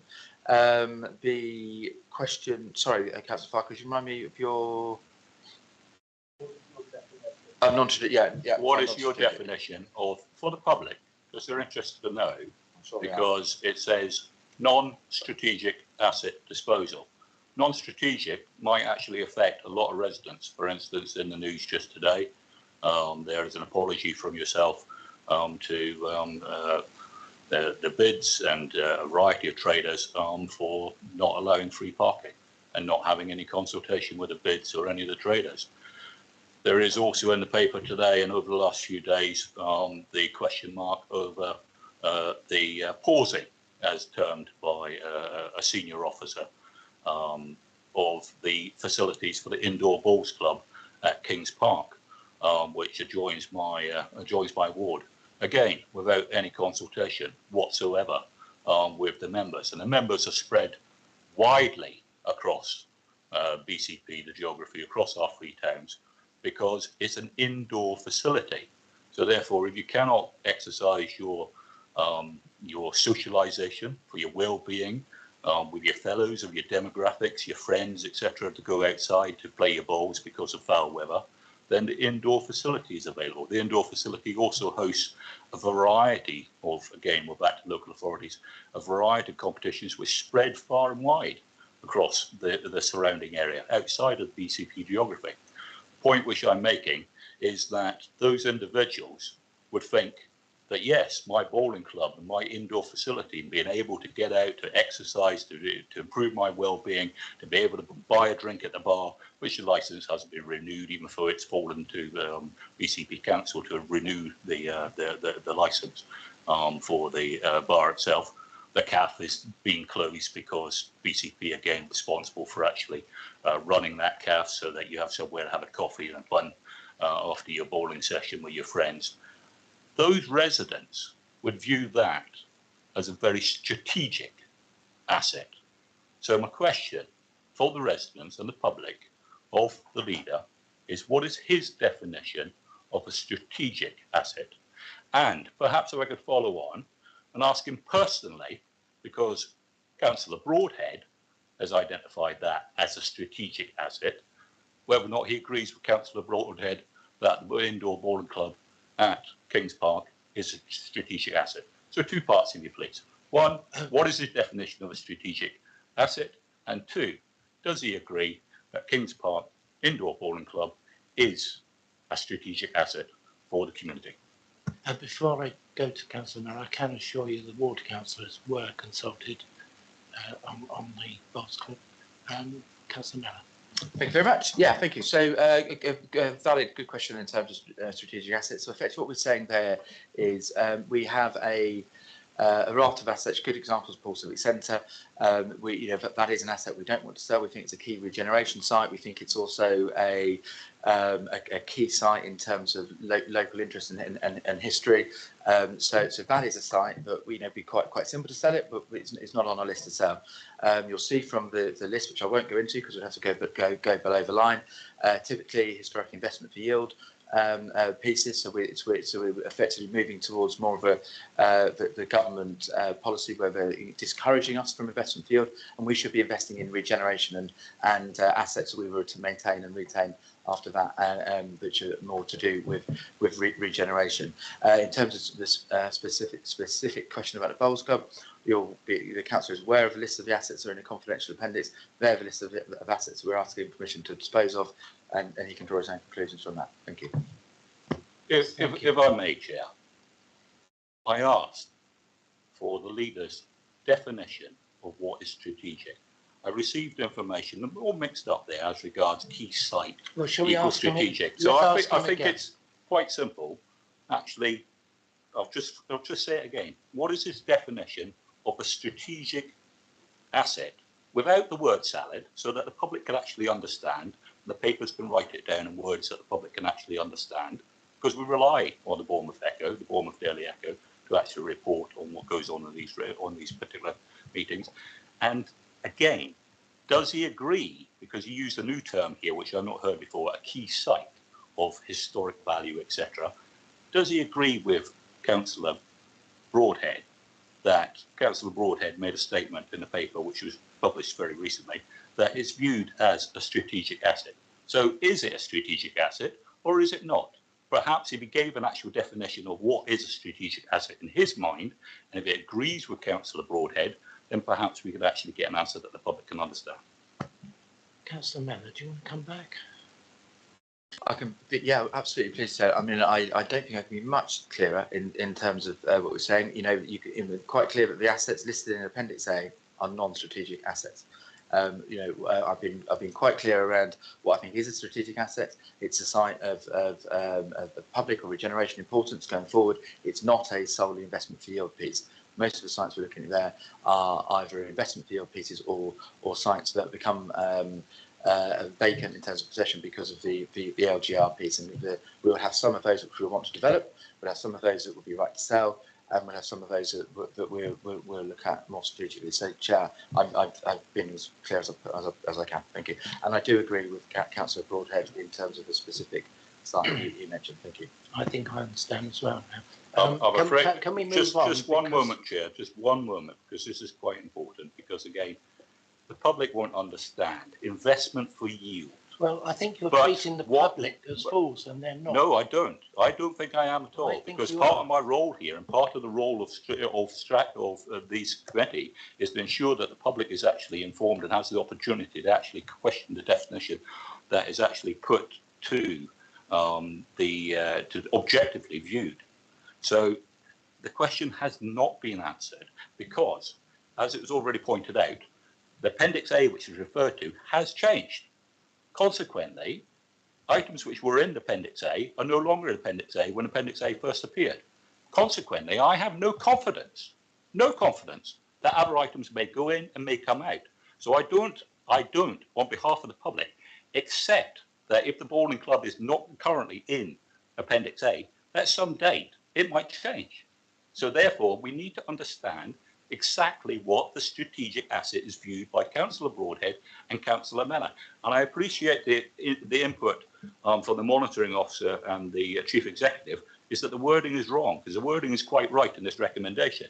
And this recommendation should be actually changed in this actual meeting itself. Because at the moment it says the decision is delegated to the leader or deputy leader of the council and chief financier officers.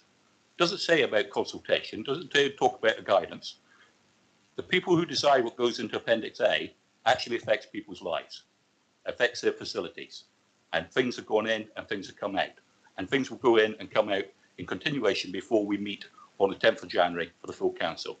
So not having a clear definition of what a strategic asset is, then I think that's very difficult. And I think before we go below the line, we need to actually understand the mindset of Councillor Mellor and Councillor Broadhead when they see these lists, how the scoring is going to work, how the weighing up is going to be, how the balance is going to be, what the effect of consultation is going to be on actually these items that are currently in Appendix A. It may not be the same items that are in Appendix A come the 10th of January. I think we probably should take the meeting below the line at this stage. I think it'd probably be a good idea. I would support that, Chair.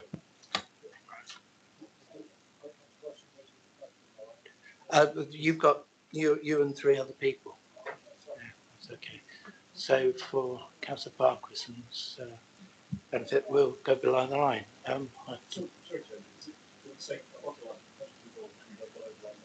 We're going now. The public won't be able to hear everybody unless they put their microphones on. Just to Can you apologies, speak through the microphone? Right. I believe we need to put that to the vote, Chair. Okay, so all those in favour of going below the line?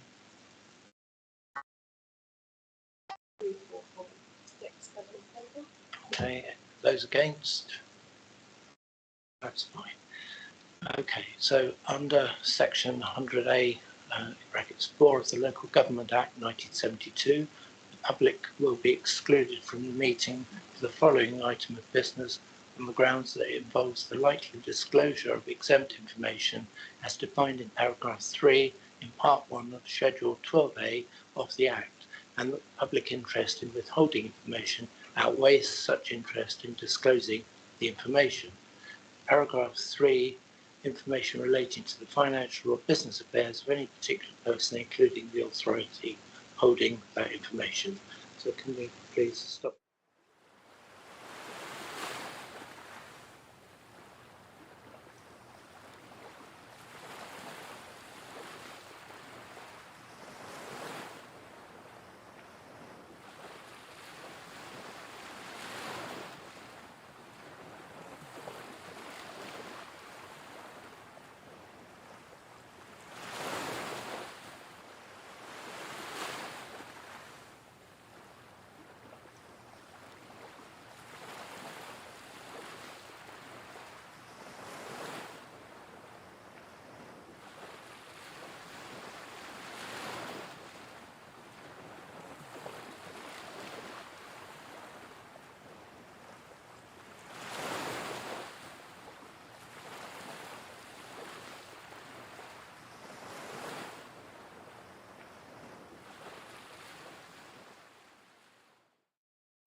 Thank you, and welcome back.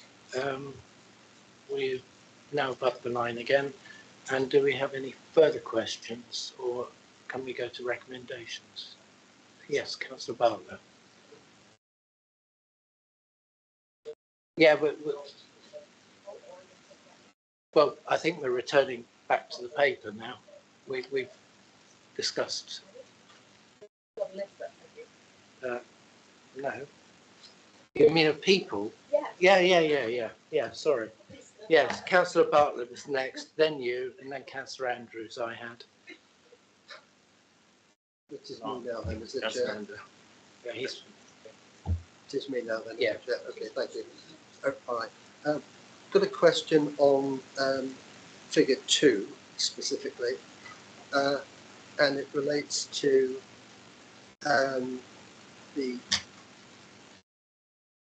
there's scheduled service-based savings includes adult children's transformation, and it's the £5 million of savings, which seems to be exactly the same as the line that shows savings, or the 26 million, 26.6 million scheduled service-based savings.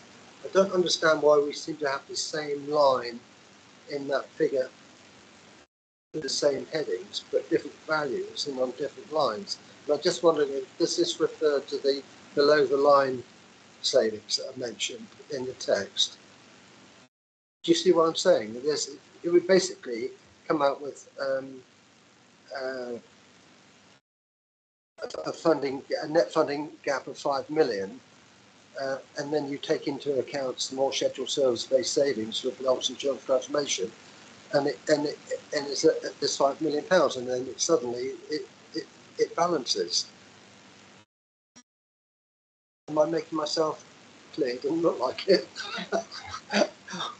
Can somebody answer? Let's ask Councillor Mellon. Yeah, I mean, just in terms of the technical presentation report, if Matt Filmer would, Mr. Filmer would be better placed to answer that question, so direct it to him. Thank you. Over to you, Mr. Filmer. Yeah, through you, Chair. So I think the line that is what is termed in the report the below the line savings. So there's a bit of fleb sort of in regards to that figure to balance that position. So some of those are quite difficult savings that will come in and out, but at the moment that's what we're referring to as the below the line saving schedule. Thank you, Chair. And this goes back to the discussion we had earlier on, that there is another £5 million which the financial officers have said is going to be very difficult to achieve. Probably don't know how to. So this comes back to the confidence in the figures, because there's £5 million there straight away. Thank you. Thank you. Yeah, please. Just really quickly, Councillor Butler, it's effectively the politicians who've said that they're difficult savings rather than the financial team. These are savings we can deliver. These are just not the first place we would look to savings. So as I've said historically, we've proven how we can do this. Now we need to improve the budget. Things like yesterday, announcement yesterday again do give us more flexibility and improve the budget. So it's the politicians, not the officers, who are saying they are more. Okay, I accept. Sorry for that, but it does make the point that it is split out separately. There must be a reason why it's split out separately, and clearly, and the report does say that those savings are going to be very difficult to achieve, and I think that's why it's been split out. So it's a risk, effectively. Okay, just again, apologies, I'll be brief. So effectively, the technical pieces, the savings below the line, we haven't asked for detailed work in terms of implementation for those to happen. That can happen as of January. We want to see what the settlement says on the 23rd of December. We are having weekly meetings, and we will, in terms of council tax and other things, we will be able to move those, and that line in itself has moved this month. So it's, we're going to give ourselves enough time to transact as we need to. We don't expect to, and we don't want to, but hopefully that gives some element of clarity. But you're absolutely right. It is difficult to achieve.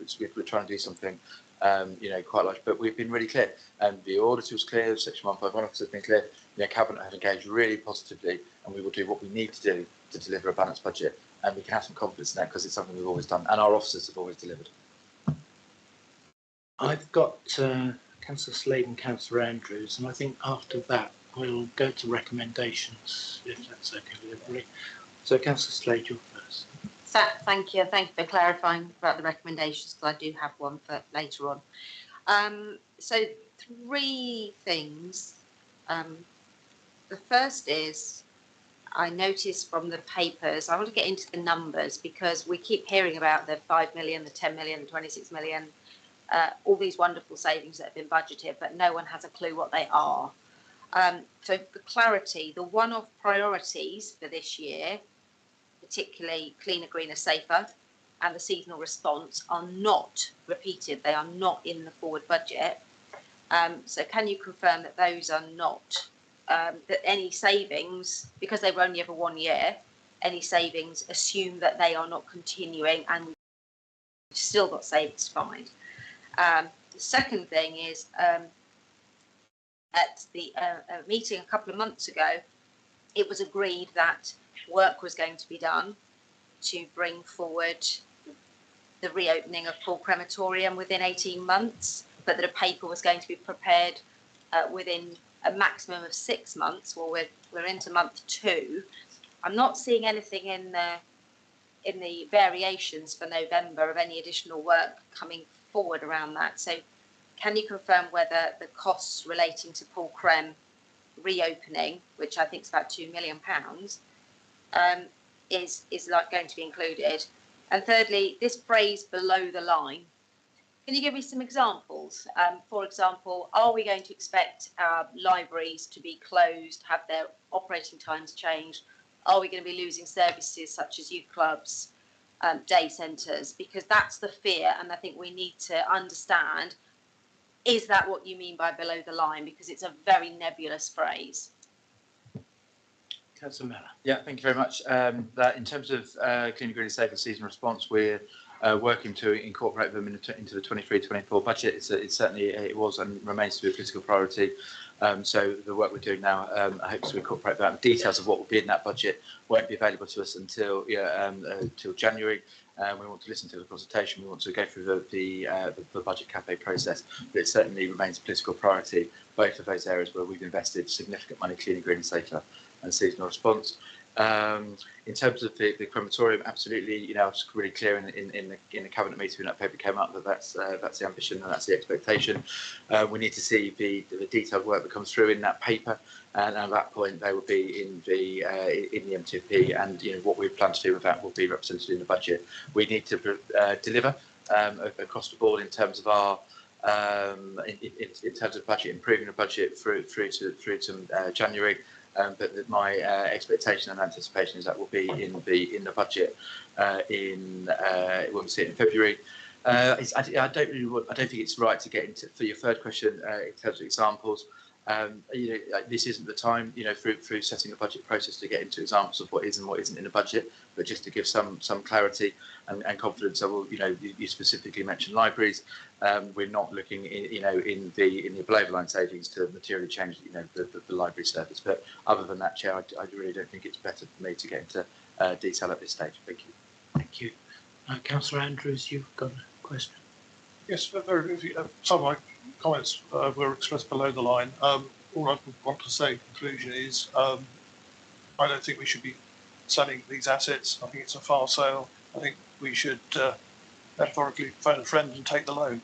That wasn't really a question, so I don't think it has an answer.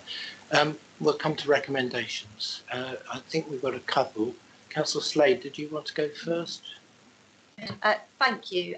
Yes, in relation to the proposed sale of non-strategic assets, which are assumed in order to avoid the necessity of taking the capitalisation directive, my recommendation is that we have had some information, but it's very limited, and it's a request that Cabinet approve that we are given the long list of assets that were considered and the matrix against which they were tested with the next round of these reports, so that we can understand why the properties selected have been selected and why properties have been removed.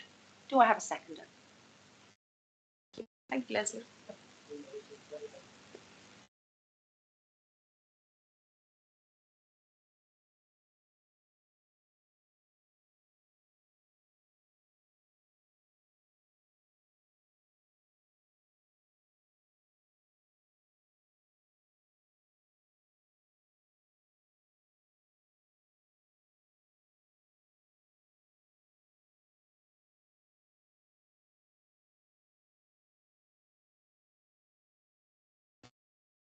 Thank you. Sorry.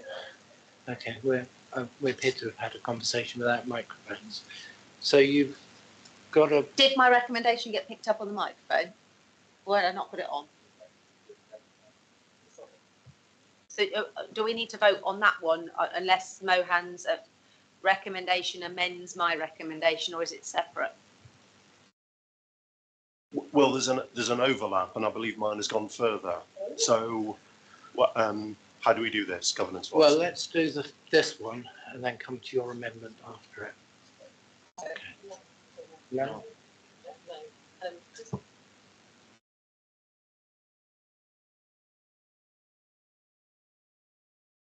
Councillor Mohan, can you do yours now, and then we'll vote on that. Okay, I've pinged it over to And this you. is separate. Is this separate or in addition to? Let me read it out, and then we'll decide whether it's separate or whichever. Proposed recommendation for the PFH and relevant officers to present to ONS committee on, firstly, the wider list of assets considered for disposal and the reasons for those selected for shortlist, number one. Number two, the timetable for the controlled disposal of public assets, which maximises value and controls risk. Apologies, I got distracted because the leader just left the meeting. I wonder if you could just repeat that so I wasn't Sure. distracted. Okay, proposed recommendation for the portfolio holder and relevant officers to present to ONS committee on, firstly, the wider list of assets considered for disposal and the reasons for those selected for shortlist, number one. And number two, the timetable for the controlled disposal of public assets, which maximises value and controls risk.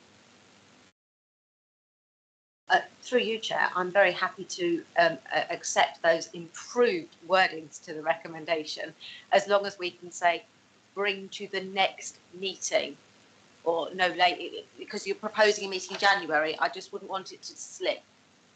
So if it can come to the special meeting in January, I'm very happy with that.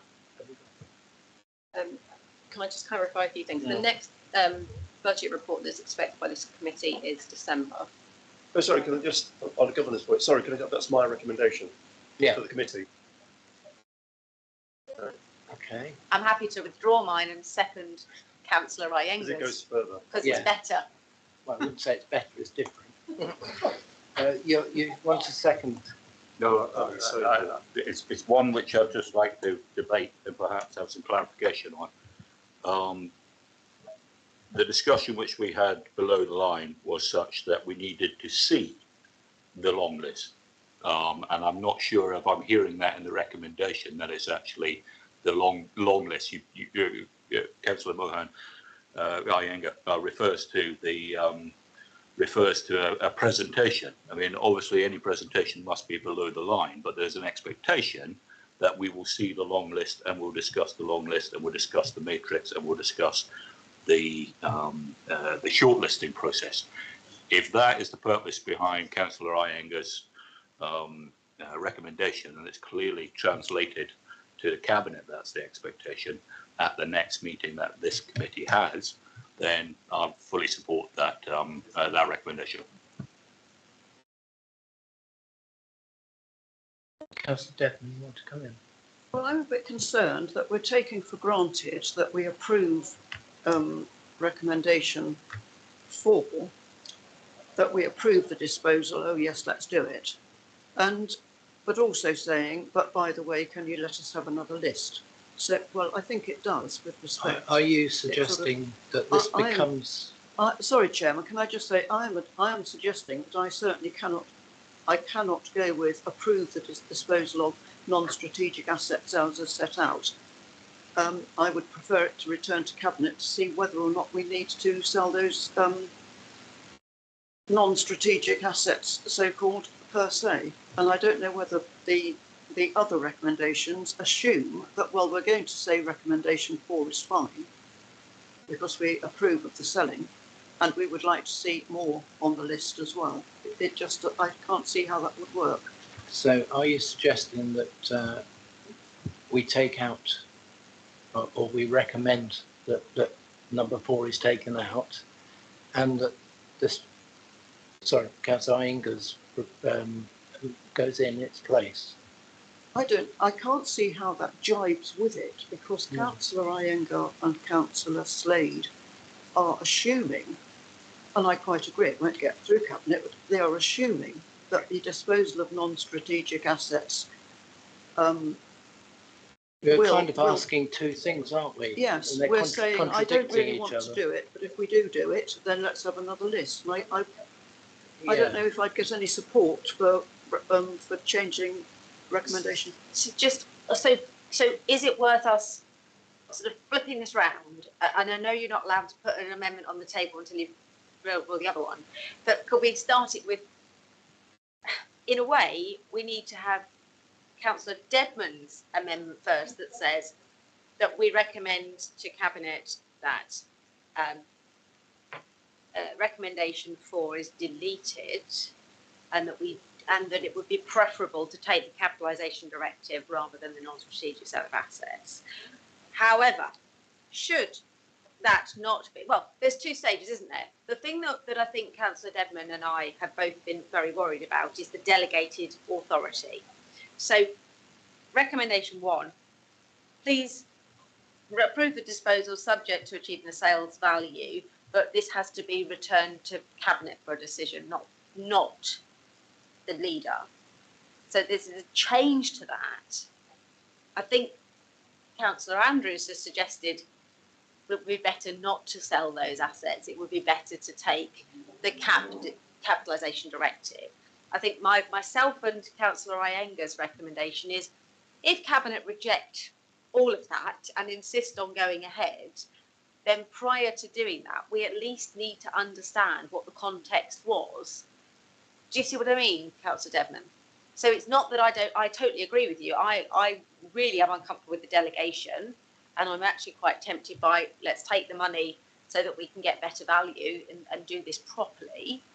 But if that gets overridden, because it's going to get overridden, we have a chart. But surely to make a legitimate request to say, well, the least we can ask for is the list. How can they say no to that? That's where I've got that dilemma. So if perhaps we've taken them in the wrong order, then I apologise. No problem. Chairman, can I? Oh, can I just get some clarity from Democratic Services? Chair, I was just going to say, I think you can probably proceed with the two issues separately, and that you could make a recommendation with regards to recommendation 4 in the report, or you can make a comment that the committee don't support that, and that you support whatever it is you want to do. And then following that, you can make the Councillor Iyengar or Councillor Slade's recommendation as a separate notice. I think that the monitoring officer might like to come in as well, Chair. Yes, I think probably we need the big guns here. Monitoring officer. Sorry, thank you, Chairman. I didn't want to cut what I was saying, because she's suggesting something very practical and quite sensible, I think. But I wanted to reinforce the fact that as a scrutiny committee, you may ask for whatsoever reports you wish of officers at any time, provided it's relevant to the work that you're doing and decisions are being made. So if you wanted a report setting out the options that were taken and the consideration of all the properties before they were proposed for sale, that is your entitlement. And you can ask for it whether or not it comes alongside the next Cabinet update or not. So I would suggest, if that's what the committee wishes, it might have to be held in exempt session. I don't like the phrase below the line. To me, that sounds slightly unusual. But scrutiny is entitled to request that report of officers at any point. And then the recommendation potentially for an amendment of the recommendations can go separately to that. I hope that helps, Chair. I think that really helps. So I suggest that that's what we do. Councillor Iyengar. I mean, it does help, but I think actually, thanks, Susan, but I think actually by surfacing it here, we're actually being nice to Cabinet in a way. We're giving them a heads up that this is what we want to look at. All right, so rather than spring a surprise on them, but we want this. I actually agree with the summary of what's been said about, there are two separate items, and we can put both in. And yes, actually, it's Councillor Dedman's one first, and then the other one second. So if we're still going ahead with the disposals, then we need them done the right way. Can I just check that we know what we're doing with the first one, though? Because I think there were two thoughts on that first one floating around. One is there's a definite preference for the capitalisation direction, and one which is a bit more kind of we're not sure. We want to see the, we want it proved which one is better. And can I just check maybe with Councillor Den, which one did you actually have in mind? It may be just reminding me, sorry. I'm so sorry, Chairman, through you. I didn't actually quite catch what you were saying, Councillor Iyengar. Oh, it's me, it's late in the day, and excuse me. Is on the first one about the sort of, shall we say, the scepticism about disposals versus taking the capitalisation direction money. Are we saying firmly that we want the capitalisation money taken and no disposals happening? Is that the recommendation, or is it something more even than that? Chairman, through you, it's something I thought slightly more diplomatic, although that was jolly good, really. I was simply going to say that on my sheet, it's item 4. This is why I'm getting confused. It's not item 1. Recommendation 4, return to Cabinet the specific non-strategic asset sales as set out. I'm relying on Claire to make this sound sensible, for further discussion on the necessity of so doing. In other words, take it back, look at it and say, do we really need to do it? If there's a way of saying that.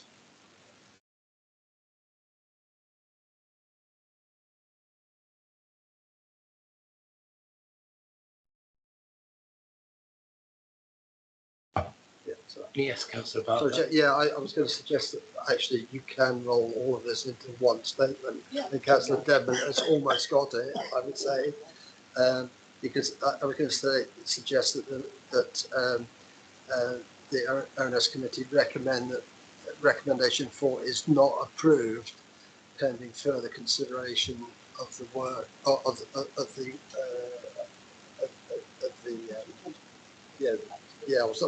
about the sale of the assets or with more detail or something like that. But I think a very simple step like that would do the trick.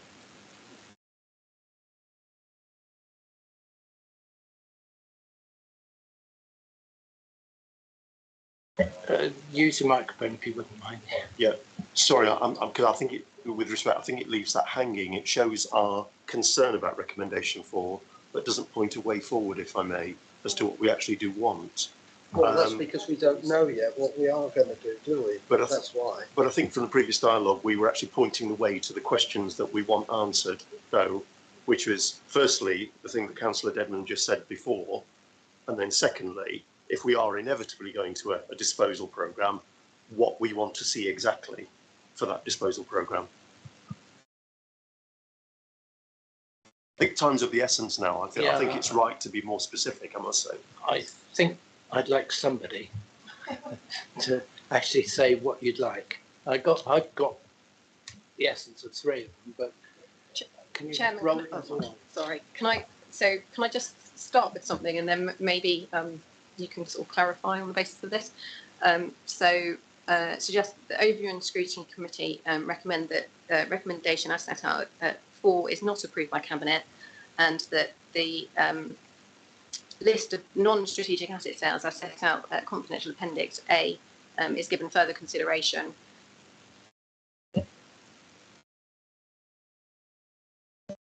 Sorry, Chairman, can I just say my point is not so much that I want to say let's not do it, let's take the loan, although that is a point of view. I want it to be very firm that we are saying there are other options should be considered, as well as selling these ruddy strategic assets or non-strategic assets. I would prefer, I think I said, to take it back to Cabinet for further discussion. I mean, I know between these 4 walls and the public, we won't get very far, but I think we owe it to this committee to say we have discussed below the line a huge amount. We should never assume anything, but... No, okay, well, yes, but yes, do you see what I'm saying, Chairman? Yes. I think there's, as Councillor Iyengar is saying, we need to be firmer. Yes, Councillor Bartlett.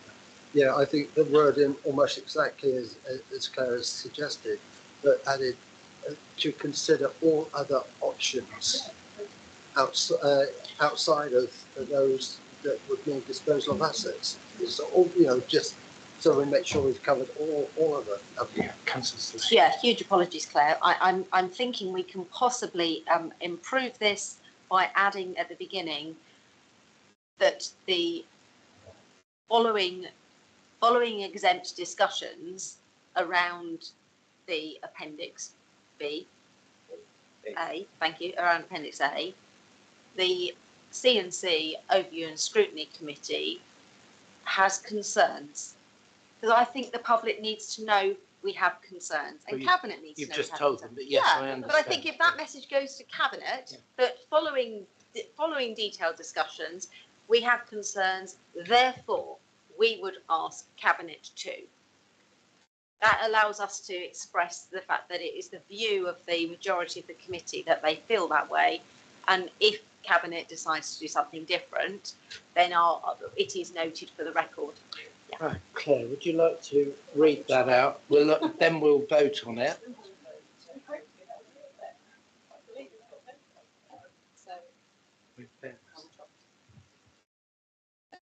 Following exempt discussions concerning Appendix A of the Cabinet report, the Corporate and Community ONS Committee express concern and request that recommendation 4 is not approved by Cabinet, and that Cabinet give further consideration to the list of non-strategic asset sales set out in in confidential Appendix A, and to consider all other options. So can I say that is my proposal? Thank you.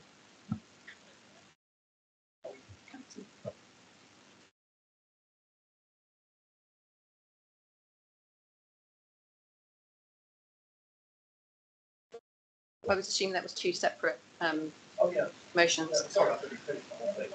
Right. No. Should I just clarify the other motion that is on the table, which has been moved by Councillor Iyengar and seconded by Councillor Slade?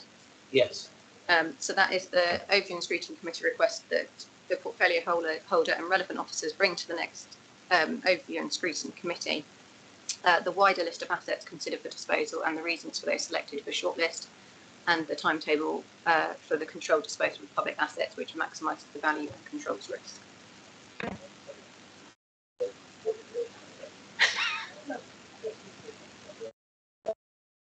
Well, only Chairman, can I just say that there's no stopping you, so carry on. Well, no.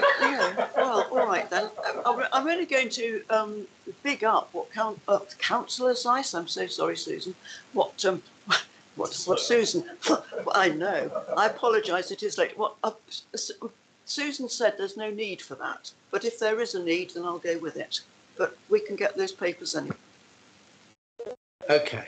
So we heard both proposals. Another one. I just want to respond to what Councillor Dedman just said, if that's okay. Yeah. I think it's important it goes, because then there is an expectation on the portfolio holder that he's expected to turn up and talk to it. If it's not actually there, then it's a little bit easy to say, oh, I didn't know the meeting was happening. Right. I don't know if I had a seconder for my proposal. All those in favour? Sorry, can I just confirm what? Which one? The first, we need to vote on the first motion first. First one first. So that's 1, 2, 3, 4, 5, 6 in favour. Carried. And how many against?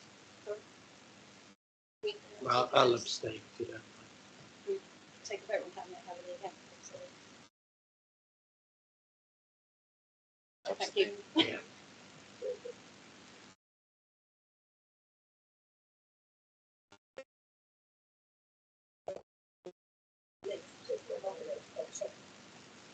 Yeah. 1, 2, 3, 4, 5, 6 in favour. Any against? Abstain. Yeah, 3 abstentions.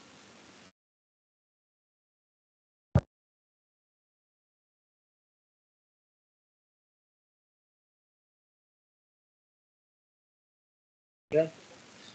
Right, it's 5:38. I declare the meeting closed.